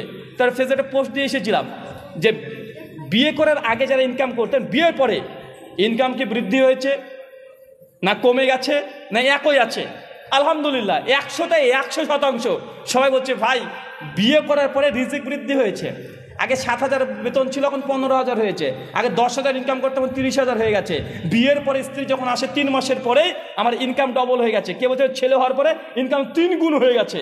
দেখবেন মানে এটা বাস্তবে একটা পরিসংখ্যান নেওয়ার জন্য যে আসলে বলছে বিয়ের পরে কি রিজিক বৃদ্ধি পায়। আর যারা বিয়ে করতে চায় কিন্তু ভাবে যে এখনো তো ইনকাম করেনি, তাদের জন্য এই পরিসংখ্যান। বিয়ে করে ফেলেন দ্রুত, ইনশাআল্লাহ রিজিক বৃদ্ধি হবে। এবার বলেন কারা কারা বিয়ে করতে চান? কিরে ভাই এই এমন সময়তে হাত তুলেছে মানে চুলকানি উঠে ঝোর। কিরে থাক থাক থাক থাক, সমস্যা নাই ভাই। যারা মনে করছেন যে রোজগার দরকার, এখনো সেটেল হয়নি, এখনো ব্যবসাতে দাঁড়াতে পারিনি, এখনো চাকরি পাচ্ছি না, পড়াশোনা করে চলে যাচ্ছি, দ্রুত বিয়ে করেন, ইনশাল্লাহ আল্লাহ রিজিকের দরজা খুলে দিবে। সেই মিশকাত হাদিসে 5300 আল্লাহ নবী বলে গেছেন যতক্ষণ না পর্যন্ত একজন ব্যক্তি প্রাপ্ত রিজিক না পাচ্ছে ততক্ষণ আল্লাহ আপনার মৃত্যু দেবে না। রিজিক সিস্টেমটা সম্পূর্ণ আলাদা। রিজিক আল্লাহর পক্ষ থেকে আসে। আপনি যখন একটা মেয়েকে বিয়ে করে নিয়ে আসবেন, এই মেয়েটার রিজিক আল্লাহ যা তার তাকদিরে লিখেছে, যখন আপনি মেয়েটার দায়িত্ব নিয়ে নেবেন অটোমেটিক ওই মেয়েটার রিজিক আল্লাহ আপনার আমল নামায় দিয়ে দিবে। আপনার বউ কিন্তু আপনার ইনকামের টাকা খায় না, কথা বুঝতে পারলেন না ভাইজান? আপনার স্ত্রী আপনার ইনকামের টাকা খাচ্ছে না, বরং তার রিজিক যেটা তাকদিরে আছে আপনার ইনকামে দিয়ে দিয়েছে আল্লাহ। যতদিন আপনি বিয়ে না করেছেন ততদিন ওই রিজিক পান নাই। একটা উদাহরণ দিয়ে বুঝতে পারবেন। আচ্ছা, একটা মেয়ে যখন বিবাহিত না, আনম্যারিড আছে, 22-24 বছর হয়ে যাক, বিজ্ঞান সায়েন্সকে বলেন, বিজ্ঞানীর বাপকে ডেকে নিয়ে এসে বলেন যে মেয়েটার স্তন থেকে বিজ্ঞানী পদ্ধতিতে তুই দুগ্ধ বের করে দেখাতে এক ফোঁটা, পারবে? মেয়েটার স্তন থেকে, মেয়েটা 30 বছর হয়ে যাক, 36 হয়ে যাক, বিজ্ঞানীকে বলেন যে মেয়েটার স্তন থেকে এক ফোঁটা দুধ বের করে দেখা, পারবে না? পারবে? পারবে না। কি হবে বলেন তো? মেয়েটা যখনই প্রেগনেন্ট হয়ে যাচ্ছে, ফার্স্ট যখন প্রেগনেন্সি যখন তার পজিটিভ চলে আসছে, দেখবেন তার মেনস্ট্রেশন, যেটাকে রজস্বলা বলে, বা মাসিক বা হাইজ যে ভাষাতে বুঝেন, সঙ্গে সঙ্গে স্টপ করে দেয়, করে দিচ্ছে না, একদম সঙ্গে সঙ্গে বন্ধ। কেন বন্ধ বলেন তো? বেবি কনসেপ্ট করেছে এখন প্রথম ফার্স্ট, আর যখনই বেবি কনসেপ্ট করেছে তার মেন্স বন্ধ হয়ে গেছে। আর মেন্সের বা এই মাসিকের পিরিয়ডের যে কানেকশান আল্লাহর সঙ্গে বাচ্চার কানেকশানের সঙ্গে যুক্ত করে দিচ্ছে। আর বাচ্চা যতদিন পেটে থাকবে তার মায়ের রজস্বলা, নোংরা, অপবিত্র, হাইজ, অপবিত্র জিনিস খেয়ে বাচ্চারা ধীরে ধীরে ধীরে ধীরে বড় হচ্ছে। দেখেন রিজিক কাকে বলে। যখনই ছেলেটা দুনিয়াতে বেরিয়ে চলে আসছে, নারী কেটে দিচ্ছে, নারী কাটার সঙ্গে সঙ্গে দেখবেন গোটা মায়ের স্তনে দুগ্ধপূর্ণ হয়ে গেছে। কেন? কারণ ছেলে খাবার আর নারী কানেকশন বন্ধ হয়ে গেছে, কেটে দিয়েছে, দুনিয়ায় চলে গেছে। এখন ওই জিনিস আর হবে না, বাইরে চলে এসেছে, বাইরে তার খাবারের দরকার, সঙ্গে সঙ্গে মায়ের দুগ্ধে আল্লাহ দুগ্ধতে পূর্ণ করে দেয় কি দেয় না? এটা রিজিক। যখনই আল্লাহ সুবহানাহু ওয়া তাআলা কোনো জিনিসকে সৃষ্টি করে দেয়, সঙ্গে সঙ্গে তার রিজিকের ব্যবস্থা আল্লাহ করে দিচ্ছে। আপনি এখনো বুঝেননি, আপনি আপনার স্ত্রীকে যে টাকাটা খাওয়াচ্ছেন এটা আপনার ইনকামের টাকা নয়, ওটা ওর হকের টাকা আল্লাহ আপনার আমলনামাতে দিয়ে দিয়েছে। আমার এক বন্ধু কিছুদিন আগে এসে বলছে, রুহুল আমিন ভাই আপনার সঙ্গে একটা কথা শেয়ার করতে চাই। আমি বলছি বলো। অনেকদিন পর দেখা বন্ধুর সঙ্গে। বলছে আমার বাবা প্রায় 3 বছর ধরে অসুস্থ ছিল, 3 বছর। আর বাবার যা অসুখ, ডাক্তার বলেছে কিছু করে কিছু হবে না, ওষুধ যতদিন খাবে ততদিন ঠিক থাকবে, নচেত ব্যথা যন্ত্রণা শরীরের যে কন্ডিশন এটা চলতে থাকবে। তা আমার বাবার পেছনে প্রতিদিন 100 টাকা করে ওষুধ লাগে। কত টাকা? 100 টাকা। মাসে কত হয়? 3000 টাকা। বলছি আমি দীর্ঘ 3 বছর ধরে বাবার পেছনে টাকাটা আমি খুব স্বাচ্ছন্দ্যে খরচ করি। আমার কখনো মনে হয় না যে আমি এটা ফালতু বচ্চা করছি, এটা মনে হয় না। আমার স্ত্রী আমাকে কখনো নিষেধ করে না। আমি প্রতিদিন দোকান, আমার ছোট দোকান, খুব বেশি বড় দোকান না, সারাদিনে যা ইনকাম করি বেচাকেনা করার পরে বাবার জন্য আমি ওষুধ দোকান থেকে কিনে নিয়ে চলে আসি। যেদিন একটু বেশি ইনকাম হয় 2 দিনে কিনি, আর যদি না হয় একদিনকে আমি ওষুধ কিনে নিয়ে আসি। আমি হচ্ছে বেশ ভালো, মাশাআল্লাহ ভালো, বাবার খিদমত করছেন, করণীয়, এটা ভালো, প্রশংসা করছি, তার শুকরিয়া আদায় করছি। উনি বলছেন যে বিষয় এইখানে নয়, বিষয় বলছেন যে ভাই গত 5 মাস 6 মাস হয়ে গেল আমার আব্বা মারা গেছে। আমি ইন্নালিল্লাহ পড়ার পরে বলছে যে বাবা যখন মারা গেল হঠাৎ করে আমার মনের মধ্যে একদম প্রশ্ন আসছে যে আব্বার জন্য আমি প্রতিদিন 100 টাকার করে ঔষধ কিনতাম। আমার দোকান যে অনেক বড় এমনটা না, ছোট্ট একটা দোকান, ওই 400-500 টাকা ইনকাম হয়, 300 টাকা কবে 250 টাকা। কোনো মাসে যদি একটু বেশি বেচাকেনা হয়ে যায়, ক্যাশ যে বৃদ্ধি পায় বুঝতে পারি, ধরে ফেলি যে মাসে আমার 2000 টাকা বেশি লাভ হয়েছে, খুব বড় বিজনেস না। তো আমার বাবা 5-6 মাস হলে মারা গেছে। তো আমি হঠাৎ একদিন মাথার মধ্যে আসছে যে আব্বা তো মারা গেল, প্রতিদিন 100 টাকা করে আমি ওষুধ কিনতাম, মাস শেষে 3000 টাকা। তো এখন আমি চেষ্টা করি যে আব্বার জন্য ওষুধ কিনতাম ওই 3000 টাকা, এখন তো ওষুধ কিনি না। 3000 টাকা তখন সাশ্রয় হওয়ার কথা মাস শেষে, কই আমি তো পাই না দেখতে। ওই আমি এত চেষ্টা করি, ওই আগেও যা বেচা কেনা এখনও তাই বেচা কেনা আছে, কিন্তু ইনকাম যে আমার যে অধিক মানে আমাদের 3000 টাকা লাভ থাকার কথা, অতিরিক্ত সাশ্রয়, এটা তো দেখতে পাই না। আমি বলছি ভাই আসলে এটাই রিজিক। যতদিন আব্বা তুমি দায়িত্ব নিয়েছিলে, যতদিন আব্বা জীবিত ছিল, আব্বার ওষুধ কিনেছো, এই যে দায়িত্ব নিয়ে নিয়েছো, আল্লাহ সুবহানাহু ওয়া তাআলা তোমার বাবার রিজিক, তোমার ইনকাম আল্লাহ দিয়ে দিয়েছিল। যখন বাবা কবরে চলে গেছে, বাবার সঙ্গে সঙ্গে রিজিকটা কবরে চলে গেছে, এবং চেষ্টা করলেও বাবার রিজিক তুমি আর নিয়ে আসতে পারবা না। ঠিক একই একটা মেয়েকে বিয়ে যখন করবেন, মেয়েটা যতক্ষণ তার বাবার কাছে আছে, বাবার মধ্যে মেয়েটা রিজিক থাকবে। যখনই মেয়েটা ট্রান্সফার হয়ে তোমার কাছে চলে আসবে, 6-7 মাসের মধ্যে দেখবা রেশন কার্ড ট্রান্সফার হয়ে যায় না সরকারি, ঠিক ওইভাবে একজন পুরুষ যে দায়িত্ব নিয়েছে হাজব্যান্ডের কাছে, আল্লাহ রিজিক তার সঙ্গে কানেকশন করে দেবে। আচ্ছা আপনাদের মধ্যে বিয়ে করার পরে রিজিক যাদের যাদের বৃদ্ধি হয়েছে তারা হাত তোলেন তো। বিয়ের পরে ইনকাম বেড়েছে কার কার, হাত তোলেন তো ভাইজান, মাশাআল্লাহ। আচ্ছা যাদের বিয়ের পরে মনে হচ্ছে গরিব হয়ে গেলাম, কারণ বউকে পুষতে হচ্ছে, ছেলে পুষতে হচ্ছে, আরে নতুন চেপে গেল কাঁধে, এরকম কেউ হাত তোলেন তো। বিয়ের পরে ভাই কমার কথা না, আমি ইয়াং অবস্থায় যা ইনকাম করেছি তখন এই একাই ছিলাম, এখন বউ আসলে তো তাকে আমাকে পুষতে হচ্ছে, তা আর মেয়ে পোষা মানে হাতি পোষা।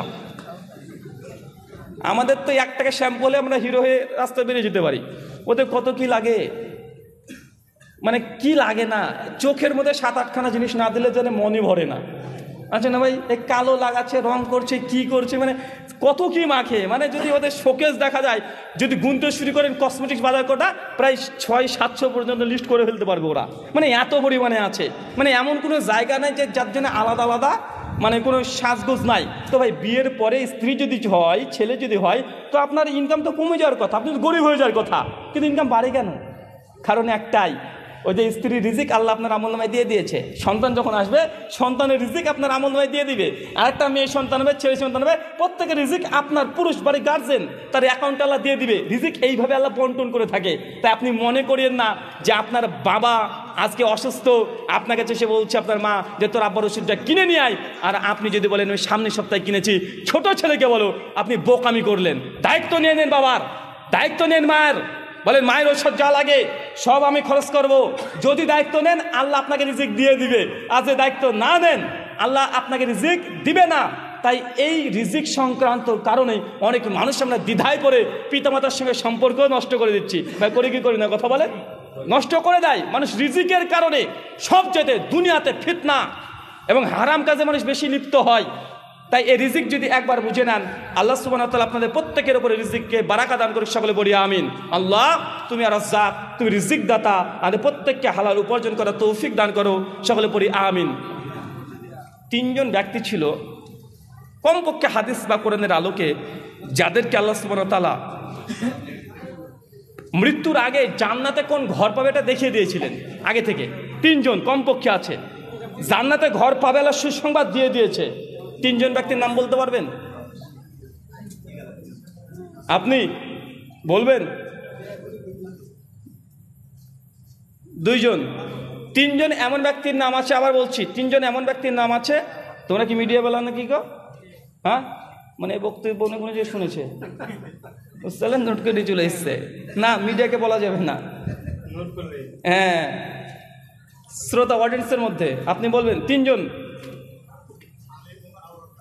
হ্যাঁ,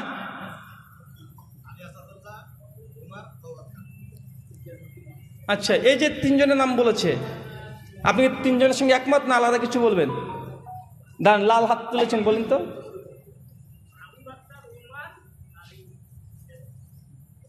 আবু বকর, ওমর, বেলাল। এই 5 থেকে টুকলি কে দেবেন না, টুকলি দেওয়া চলবে না।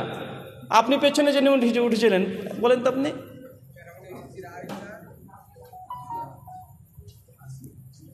এই টুকলি না,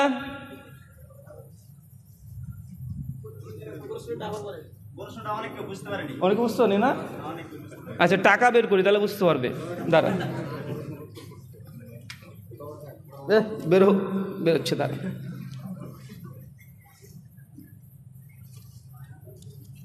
এই দেখেন 1 2 200 টাকা না 300 টাকায় দেবো। 3জন কোরআন হাদিসে এমন ব্যক্তি আছে, নারী পুরুষ, যাদেরকে আল্লাহ সুবহানাহু ওয়া তাআলা আগেই, মৃত্যুর আগে বলেছিল তারা জান্নাতে ঘর পাবে। এই সুসংবাদ ওহী মারফত জানিয়ে দিয়েছিলেন। 3জন জন্য 300 টাকা। একজন করে বললে হবে না, একই ব্যক্তিকে 3টে বলতে হবে। পারবে তো? যদি ভুল হয়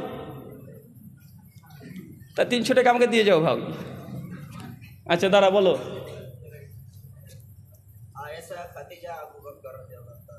মাশাআল্লাহ, আয়েশা, খাদিজা আর আবু বকর রাদিয়াল্লাহু আনহু। আচ্ছা আর কে কিছু বলবেন? হ্যাঁ, কে?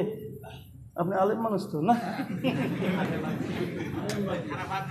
পিছনে মানুষকে বলা দেওয়া যাবে না, মিডিয়াবাদ না, এরা তো ধরনদার মানুষ, এরা ছোট ছোট ক্লিপ করে সবকিছু প্রচার করে দেয়। আর কেউ নাই ভাই? হ্যাঁ আপনি দাঁড়ান তো ভাই, টাকাটা আপনার চলেই গেল এবার। জি, আসিয়া, বেলাল রাদিয়াল্লাহু আনহু, বেঁচে গেল টাকাটা, হয়নি। আর কেউ নাই ভাই? আরে ভাই 1 ঘন্টাতে আচরে শুনছেন, 300 টাকা ইনকাম করে নিয়ে যান। দান ভাই, আপনাকে একটু বলেন। আসিয়া, হ্যাঁ, ওসমান বিন আফফান, 3 সুমাইয়া। মাশাআল্লাহ, দেখে আপনি বলেন তো, জোরে বলেন। আসিয়া, বেলাল বিন রবা, আর উম্মে সুলাইম। মাশাআল্লাহ, মোটা 3 জনের কথা বলেছি। সবাই যা বলেছে, যতজনকে জান্নাত দিয়েছে ঘর, মোটা 8-10 জন হয়ে গেছে না ভাইজান? হাদিসে আছে 3 জনকে, সবাই যদি যুক্ত করা হয় ওই 8-10 জনকে জান্নাতে ঘর দিয়ে দিয়েছে। কিন্তু দুঃখজনক, একজনে 3 জনের নাম বলতে পারেননি।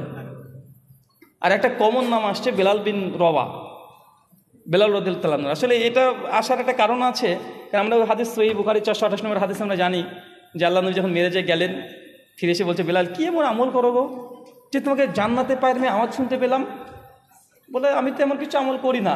ও হ্যাঁ, একটা আমল করি, আমি 2 রাকাত নামাজ কখনো ছাড়তাম না, মসজিদে প্রবেশ করলে ওযু করে আমি পড়তাম। আল্লাহ এই আমলের বরকতে তোমাকে জান্নাতে পায়ের আওয়াজ পেয়েছি। জান্নাতে পায়ের আওয়াজ পাওয়া মানে জান্নাতে ঘর আগে থেকে পাওয়া এমনটা নয়। এক একজন সাহাবীর এক এক রকম ফজিলত আছে। যেমন আবু বকর রাদিয়াল্লাহু আনহু, তিনি জান্নাতে বৃদ্ধ যারা থাকবে তাদের সর্দার হবে। ফাতেমা, তিনি মেয়েদের সর্দার হবে। এই ফজিলত আছে। আশারে মুবাশশারে সকলে জান্নাত যাবে, ঘরও পাবে। কিন্তু স্পেশালি আগে থেকেই জান্নাতে ঘর একদম নবী দেখে এসেছে, সাহাবীরা দেখে এসেছে, অন্য ওহী মারফত আল্লাহ বলে দিয়েছে। এমন কিছু স্পেশাল কিছু সাহাবীর নাম হাদিসে এসেছে, এবং কোরআনে আয়াতও আছে কয়েকটা। 3 জনের সঙ্গে হয়নি বাবা। আমি বলবো, সবাই 100 টাকা করে তোলেন, আমাকে দিয়ে দিবেন। খাদিজাতুল কুবরা, হ্যাঁ একটা। এখনই বলে দিলাম যে বেলাল না, তারপরে ওটাই বলছে। আচ্ছা আমি বলে দিই না, এক শেষ, আর কিছু বলতে দেবো না কিন্তু। বলেন। খাদিজা, উমর বিন খাত্তাব আর আবু বকর। আচ্ছা মিডিয়া তুমি বলো তো দেখি, তোমার আয়েশা, আসিয়া, খাদিজা আর আলহামদুলিল্লাহ। উত্তরটা ভুল। টাকা আমার 300 বেঁচেছে। ওকে আমার ভয় ছিল মিডিয়াকে, যে বেটা বলে দিবে, শেষ গিয়ে ভুল বলেছে। 3 জন আমি বলে দিই। আসিয়া, ফেরাউনের স্ত্রী আসিয়া, সূরা তাহরিম আয়াত নম্বর 11। আল্লাহ জান্নাতে ঘর পাবে দোয়া করেছিল, আল্লাহ আগে থেকে তার দোয়াকে কবুল করেছিলেন। মুসনাদ আবি আলাতে সেই সন্দেহ বর্ণনা আছে। 2 সহিহ বুখারী 38-20 নম্বর হাদিস, খাদিজাতুল কুবরা মানে আল্লাহ নবীর প্রথম স্ত্রী, তাকেও জান্নাতে ঘর আগে থেকে পাবে, এটা ফেরেশতা জিবরিলের মাধ্যমে নবীকে বলে দেওয়া হয়েছিল। 3 আব্দুল্লাহ ইবনে ওমর না ভাই, ওমর ইবনুল খাত্তাব, বাপকে বেটা বানিয়ে দিয়েছে আর টাকাটা আবার বেঁচে গেছে। ওমর ইবনুল খাত্তাব, সহিহ বুখারী 3242 নম্বর হাদিস, ওমর ইবনুল খাত্তাবকে জান্নাতে ঘর পাবে সে সংবাদ দিয়েছে। ওমর ইবনুল খাত্তাব সেই সংবাদ শুনে হাউমাউ করে কাঁদতে শুরু করে দিয়েছিলেন। এই তিনজনের কথা হাদিসে আছে। আর বাকি যেসব সাহাবীর কথা বলেন, হ্যাঁ ইনশাআল্লাহ সবাই জান্নাতে যাবে, সবাই। আশারে মুবাশশারা 10 জন সাহাবী যে জান্নাত যাবে এমনটা নয়, জান্নাতের সাহাবী সবাই, যারা সাহাবীর মর্যাদা পেয়েছে সবাই জান্নাত যাবে, কিন্তু এক একজনের এক এক রকমের মাকাম। আচ্ছা, এই যে ফজলত ভাই ভালো লাগলো না? ওমর বিন খাত্তাব, আসিয়া, খাদিজাতুল কুবরা জান্নাতে আগে থেকে ঘর পেয়ে গেছে। আপনারা ঘর চান জান্নাতে? কারা কারা এবার হাত তোলেন, কারা তোলেন? মাশাআল্লাহ, এতজন চাইতো। আচ্ছা, এমন কিছু আমল এবার বলে দিই, তিনটে আমল, যে তিনটে আমল করলে জান্নাতে আপনি ঘর পেয়ে যাবেন ইনশাআল্লাহ। আমল শুরু করবেন, আল্লাহ সুবহানাহু ওয়া তাআলা ফেরেশতা মণ্ডলী আপনার জন্য ঘর তৈরি করতে শুরু করে দেবে। মাত্র তিনটে বলবো নাকি? কিন্তু রিস্কই তো ভাই, টাকা পয়সা শেষ হয়ে যাবে পকেটে। দুনিয়াতে ঘর তৈরি করতে গেলে যেমন টাকা পয়সা লাগে, জান্নাতে ঘর তৈরি করতে গেলেও কিছু টাকা পয়সা খাওয়াতে হবে। সহিহ বুখারী 450 নম্বর হাদিস, আল্লাহ নবী বলছেন, কেউ যে দুনিয়াতে আল্লাহর জন্য একটা মসজিদ তৈরি করে দেয়, বাইতুল ফিল জান্নাহ, আমিও আল্লাহ তার জন্য জান্নাতে ঘর তৈরি করে দেবো। এবার বলেন জান্নাতে কারা কারা ঘর চান? তাহলে মসজিদ পারবেন তো তৈরি করতে ইনশাআল্লাহ? আল্লাহ তুমি কবুল করো, আমিন। নিয়াত করে রাখেন। সুনান ইবনে মাজাহ 1239 নম্বর হাদিস, একজন সাহাবী ইয়া রাসূলুল্লাহ, মসজিদ ঘর মানে মসজিদ তৈরি করা খুব কঠিন কাজ, আর 10 লাখ টাকা 20 লাখ টাকা খরচ করে মসজিদ তৈরি করা কি সম্ভব? আল্লাহ বলছেন, কেউ যদি একটা পায়রা ঢোপের সমান, খাঁচার সমান মসজিদ তৈরি করে দেয়, বাইতুল ফিল জান্নাহ, আমি তাকেও জান্নাতে ঘর দিয়ে দেবো। পায়রা ঢোপের সমান 10 তলা বিল্ডিং তৈরি করতে এমনটি নয়, যদি কাঁচা টিন দিয়ে, ছালা দিয়ে, বস্তা দিয়ে মসজিদ যদি একটা তৈরি করে দেন, আল্লাহ তারপরেও জান্নাত আপনাকে ঘর দেবে। শেখ সালেহ আল সালিম বলছে, এর উদ্দেশ্যে এটা নয় যে পায়রা খাঁচার সমান কি মসজিদ তৈরি হয়, কথা বলেন? পায়রার ঢোপের সমান কি মসজিদ হয়? ওই ঢোপে কি মানুষ গিয়ে নামাজ পড়তে পারবে? পারবে না।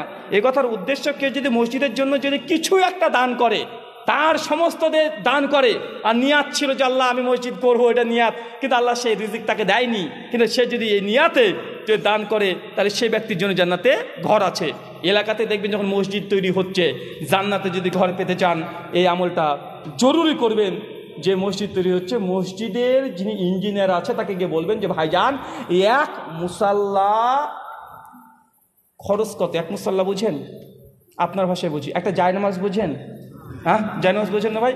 মসজিদে একটা জায়নামাজ বিছাতে যত স্কোয়ার ফিট জায়গা লাগে, ইঞ্জিনিয়ারকে বলবেন যে এটা মাটি থেকে শুরু করে টাইলস, মোজাইক, ইলেকট্রিক সব কিছু খরচ কত টাকা পড়বে। ইঞ্জিনিয়ার দেখবেন হিসাব করে বলে দিবে যে এত স্কোয়ার ফিট মানে টোটাল 365 টাকা গড়গড়ন পড়বে।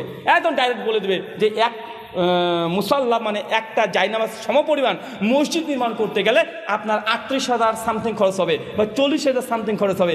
আপনি বলে দেন মসজিদ কমিটিকে, আমি এই এক মুসাল্লা যা খরচ হয় 40 হোক 42 হোক আমি একা দিয়ে দেবো। নিয়াত করতে পারবেন ইনশাআল্লাহ? পারবেন ইনশাআল্লাহ। এই হাদিসের আলোকে তাহলে আল্লাহ আপনার জন্য জান্নাতে ঘর তৈরি করবে। 20 লাখ টাকা দরকার নাই, 40 লাখ টাকাতে ঘর বিক্রি হয়ে যাচ্ছে রে ভাই জান্নাতে, 40,000 টাকাতে। কিন্তু ইখলাস লাগবে ভাইজান, ইখলাস, অন্তরের ইখলাস, এটা লাগবে। এটা যদি থাকে ইনশাল্লাহ জান্নাতে ঘর পাবেন। আচ্ছা, যারা গরিব মানুষ, যে হুজুর আমরা তো নিজেই মিসকিন মানুষ, জাকাতের টাকা আমরা খাই, আমাদের জন্য কি জান্নাতে ঘর নাই? যে আছে। সুনান দারিমি হাদিস 419, আল্লাহ বলছেন, কোন ব্যক্তি যদি প্রতিদিন সূরাতুল ইখলাস 10 বার, কয়বার? 10 বার পাঠ করে, বাইতুল ফিল জান্নাহ, আমি আল্লাহ তাকে জান্নাতে ঘর দেব। কোন সূরা বলেন তো?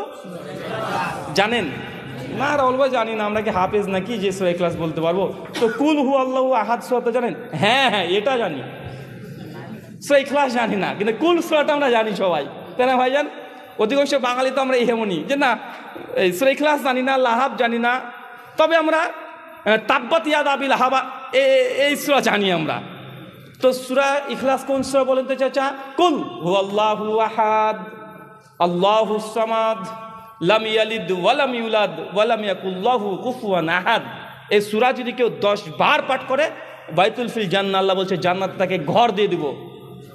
চালাক মানুষ বসে আছে এখানে অনেকে, আরে বাবা এই আমল তো সহজ, এখনই শুরু করে দিল, আর মনে মনে হচ্ছে জান্নাতে ঘর তৈরি হয়ে গেছে, কাল থেকে যা ইচ্ছা তাই করবো, যা ইচ্ছা তাই করবো, জান্নাতে ঘর আছে, মরলে জান্নাতে ঢুকে পড়বো। বাবা এরকম না, এই আমলটা একদিন করলে হবে না, এটা খাস আমল, মৃত্যুর আগের পর্যন্ত এই আমল মিস যাবে না। যতই ব্যস্ত থাক, এই এই ইখলাস 10 বার পড়তে থাকতে হবে। এই মানে এই সূরাটা মৃত্যু অবধি খাস আমল। মানে হসপিটালে ভর্তি আছেন, পা বাঁধা আছে ওপরে, মনে পড়লো আজকে আমি এই আমলটা করিনি, সঙ্গে বিছানায় বসে এসে পড়ে ফেললেন। এটা হচ্ছে সেই আমল। যদি এই ছোট্ট আমলটাই প্রতিদিন আপনার আমল में আল্লাহ পেয়ে যায়, বাইতুল ফিল জান্নাতে ছোট্ট আমলের জন্য ঘর দিয়ে দেবে। কিন্তু আমলটা প্রতিদিন হওয়া চাই। হবে ইনশাআল্লাহ? ইনশাআল্লাহ হবে। আচ্ছা, 3 নম্বর আর একটা আমল আছে,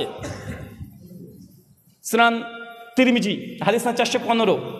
আল্লাহ বলছেন কোন ব্যক্তি যদি প্রতিদিন 12 রাকাত সুন্নাত নামাজ পড়ে। কত রাকাত? 12 রাকাত। কয় রাকাত? 12 রাকাত। মানে ফরজ নামাজের পূর্বে সুন্নাত পরে আগে যেগুলো আছে সেগুলো। যেমন জোহরের পূর্বে কয় রাকাত আছে? 4 রাকাত। জোহরের পরে কত আছে? 2 রাকাত। আসরের আগে পরে নাই। মাগরিবের পরে আছে 2 রাকাত। এশার পরে আছে 2 রাকাত। ফজরের পূর্বে আছে 2 রাকাত। টোটাল 12 রাকাত কেউ যদি সালাত আদায় করে, হেফাজত করে ফরজ নামাজ পড়ার পরে, বাইতুল ফিল জান্নাহ, আল্লাহ বলছে তাকেও আমি জান্নাতে ঘর দেবো। এর চাইতে ছোট আর কোনো আমল পাবেন? কয় রাকাত টোটাল চাচা? 12 রাকাত। সহিহ বুখারী 731 নম্বর হাদিস। সুন্নাত নামাজ, নফল নামাজ মসজিদে নয়, বাড়িতে পড়বেন। কোথায় কোথায় পড়বেন? বাড়িতে পড়ে সুন্নাত। নফল সুন্নাত নামাজ কোথায় পড়া সুন্নাত? বাড়িতে পড়া সুন্নাত। এক সুন্নাতের আজকে খিলাফ আমল করার জন্য আজকে আমরা অনেকগুলো সুন্নাতকে আমরা পাচ্ছি না। যেমন বাড়ি থেকে অজু করে ধীরে ধীরে যদি হেঁটে হেঁটে যান, ধাপে ধাপে নাকি আছে না ভাইজান? এই যে মসজিদে অজু করে প্র্যাকটিস শুরু করে দিয়েছেন, এখন এই ফজিলত হারিয়ে গেছে। মসজিদে অজু করার কারণে বাইরে সুন্নাত নামাজগুলো পড়ছেন না, সব মসজিদে পড়ছেন। একজন পুরুষ মানুষের জন্য নফল সুন্নাত সালাত বাড়িতে পড়াই উত্তম। কোথায় পড়া উত্তম? বাড়িতে পড়া উত্তম। সাহাবা রাদিয়াল্লাহু আনহুরা বাড়িতে সুন্নাত নামাজ সালাত পড়ার জন্য আলাদাভাবে স্পেশাল জায়গায় তৈরি করতেন, যেটা আমার নামাজের ঘর, নামাজের কক্ষ, ইবাদতখানা। এখানে সুন্নাত, নফল, তাহাজ্জুদ যখন বিপদে পড়তো সঙ্গে সঙ্গে সালাতে দাঁড়িয়ে যেত। এটা সাহাবীদের আমল ছিল। আর আমাদের এখন কি সব মসজিদে করছি। ভাই করছি না ভাইজান? মসজিদে পড়া না জায়েজ নয়, তবে এটা উত্তম নয়। কয়টা আমল বললাম?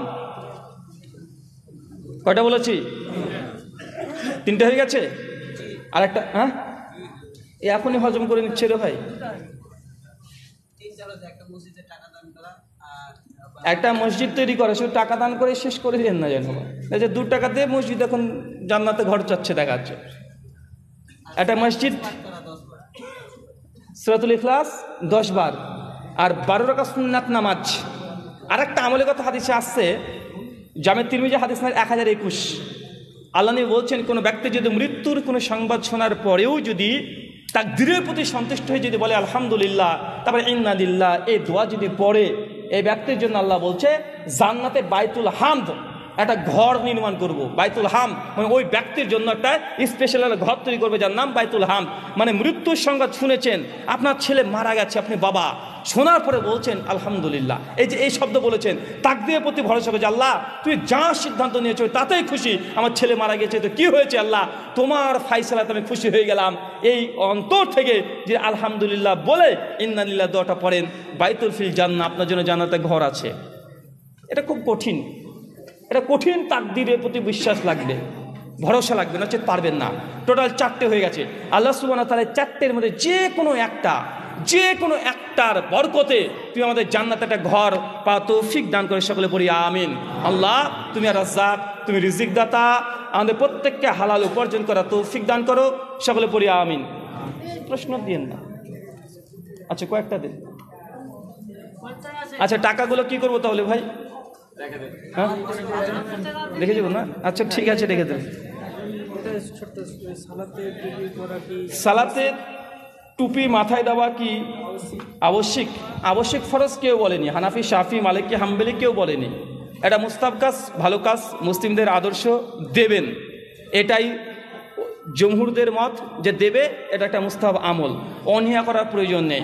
শেখ আল্লামা নাসিরুদ্দিন আলবানী সিফাতুস সালাতুন নবীর মধ্যে বলছেন যে টুপি পকেটে আছে তারপরও দিচ্ছে না, এমন যেন না হয়। অনেকের আছে যে টুপি আছে দিচ্ছে না, এমন যেন না হয়। লিবাস আল্লাহ কোরআনে বলে দিয়েছেন আমাদের জন্য উত্তম পোশাক পরিধান করার কথা। জি ঠিক আছে।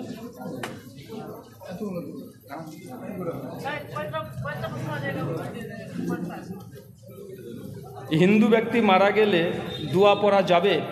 হিন্দু ব্যক্তি মারা গেলে তার জন্য দোয়া আপনি কোনো কিছু পড়তে পারবেন না, খালিদিনা ফিহা আবাদা যেটা পড়া হয় এই দোয়া পড়া সঠিক নয়, এই হাদিসও সঠিক নয়। জাস্ট মারা গেছে, হ্যাঁ, অমুসলিমরা মারা গেলে লাশ যদি যায় দাঁড়ানোর কথা আছে। আল্লাহ নবী একদিন বসেছিলেন, সেই বুখারীর হাদিস, সামনে দিয়ে একটা লাশ গেল, ইহুদি লাশ, আল্লাহ নবী দাঁড়ালেন সঙ্গে সঙ্গে। সাইরুল আল্লাহ তো ইহুদি ছিল, আল্লাহ তো একজন আল্লাহর বান্দা ছিল, মানে আল্লাহ সৃষ্টি একজন বস্তু ছিল, তাই দাঁড়িয়েছি। তবে এই হাদিসকে ইমাম হাজম তিনি বলেছেন যে এই হাদিস আসলে মানসুখ হয়ে গেছে। অমুসলিম মারা গেলেও লাশ গেলেও দাঁড়ানো এটা বাধ্যতামূলক না। কেউ কেউ বলেছে মুস্তাহাব। কত বছর বয়স হলে বিয়ে করা যাবে? আরে সর্বনাশ, ভালো প্রশ্ন।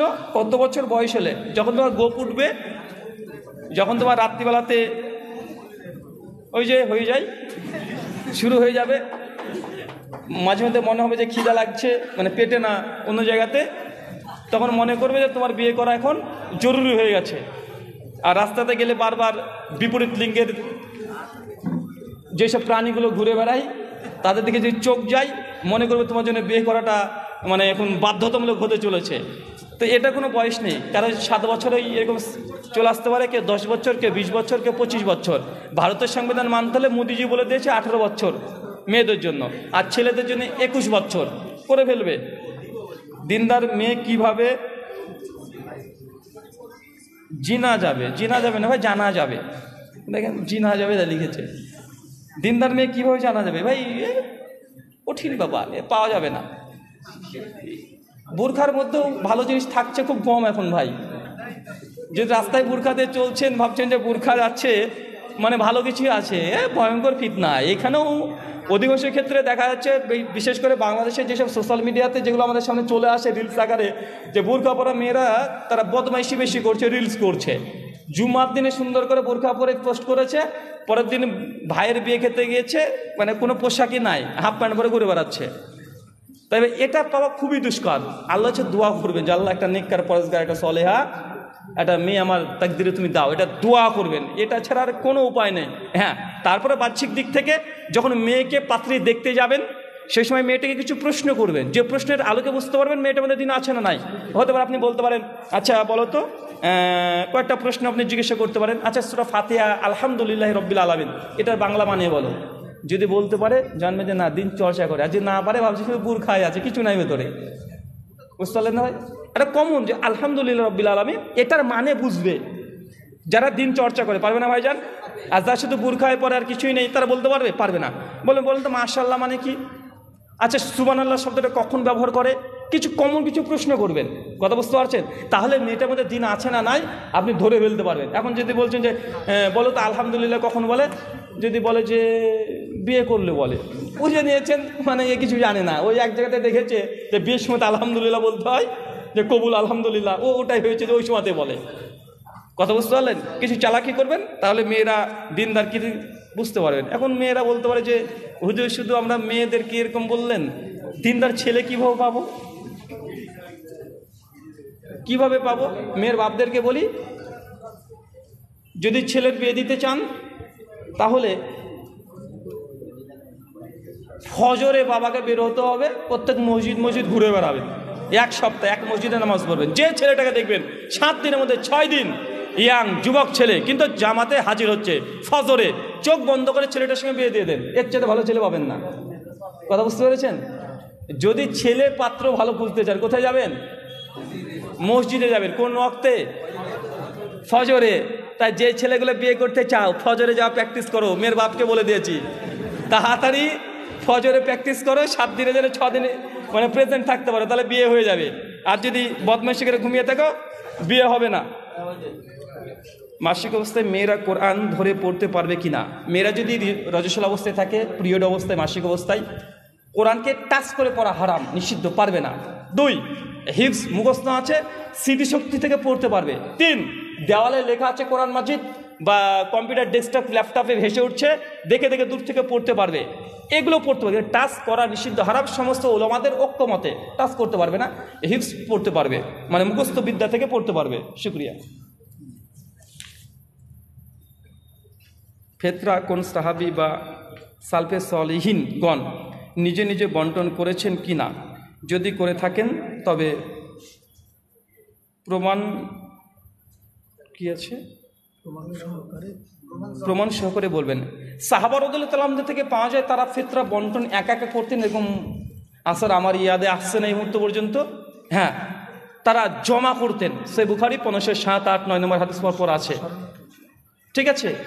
এবং খোলাফার পরে যুগে যখন উমর বিন আব্দুল আজিজ, তার সময় বন্টনে মানে জমা করা হতো, কিন্তু একা একা বন্টন করা এই ব্যাপারে কেউ নাজায়েজ হারাম ফতোয়া দেয়নি। আপনি যদি আদায় করতে চান একা একা জায়েজ হবে, কিন্তু জমাতে যদি হয়, ইসলামী রাষ্ট্র যদি হয়, তাহলে জমানো এটা তো ইসলামী একটা আদর্শের মধ্যে অন্তর্ভুক্ত হবে। শুকরিয়া, জাযাকাল্লাহ খায়র। শেখ ছেড়ে দে। হ্যাঁ,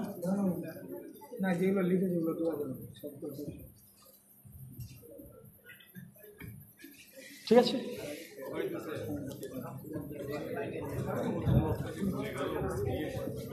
আচ্ছা, শুক্রিয়া ভাইজান, জাযাকাল্লাহ খায়রান। চাচা, ফেরাউনের লাশ আছে,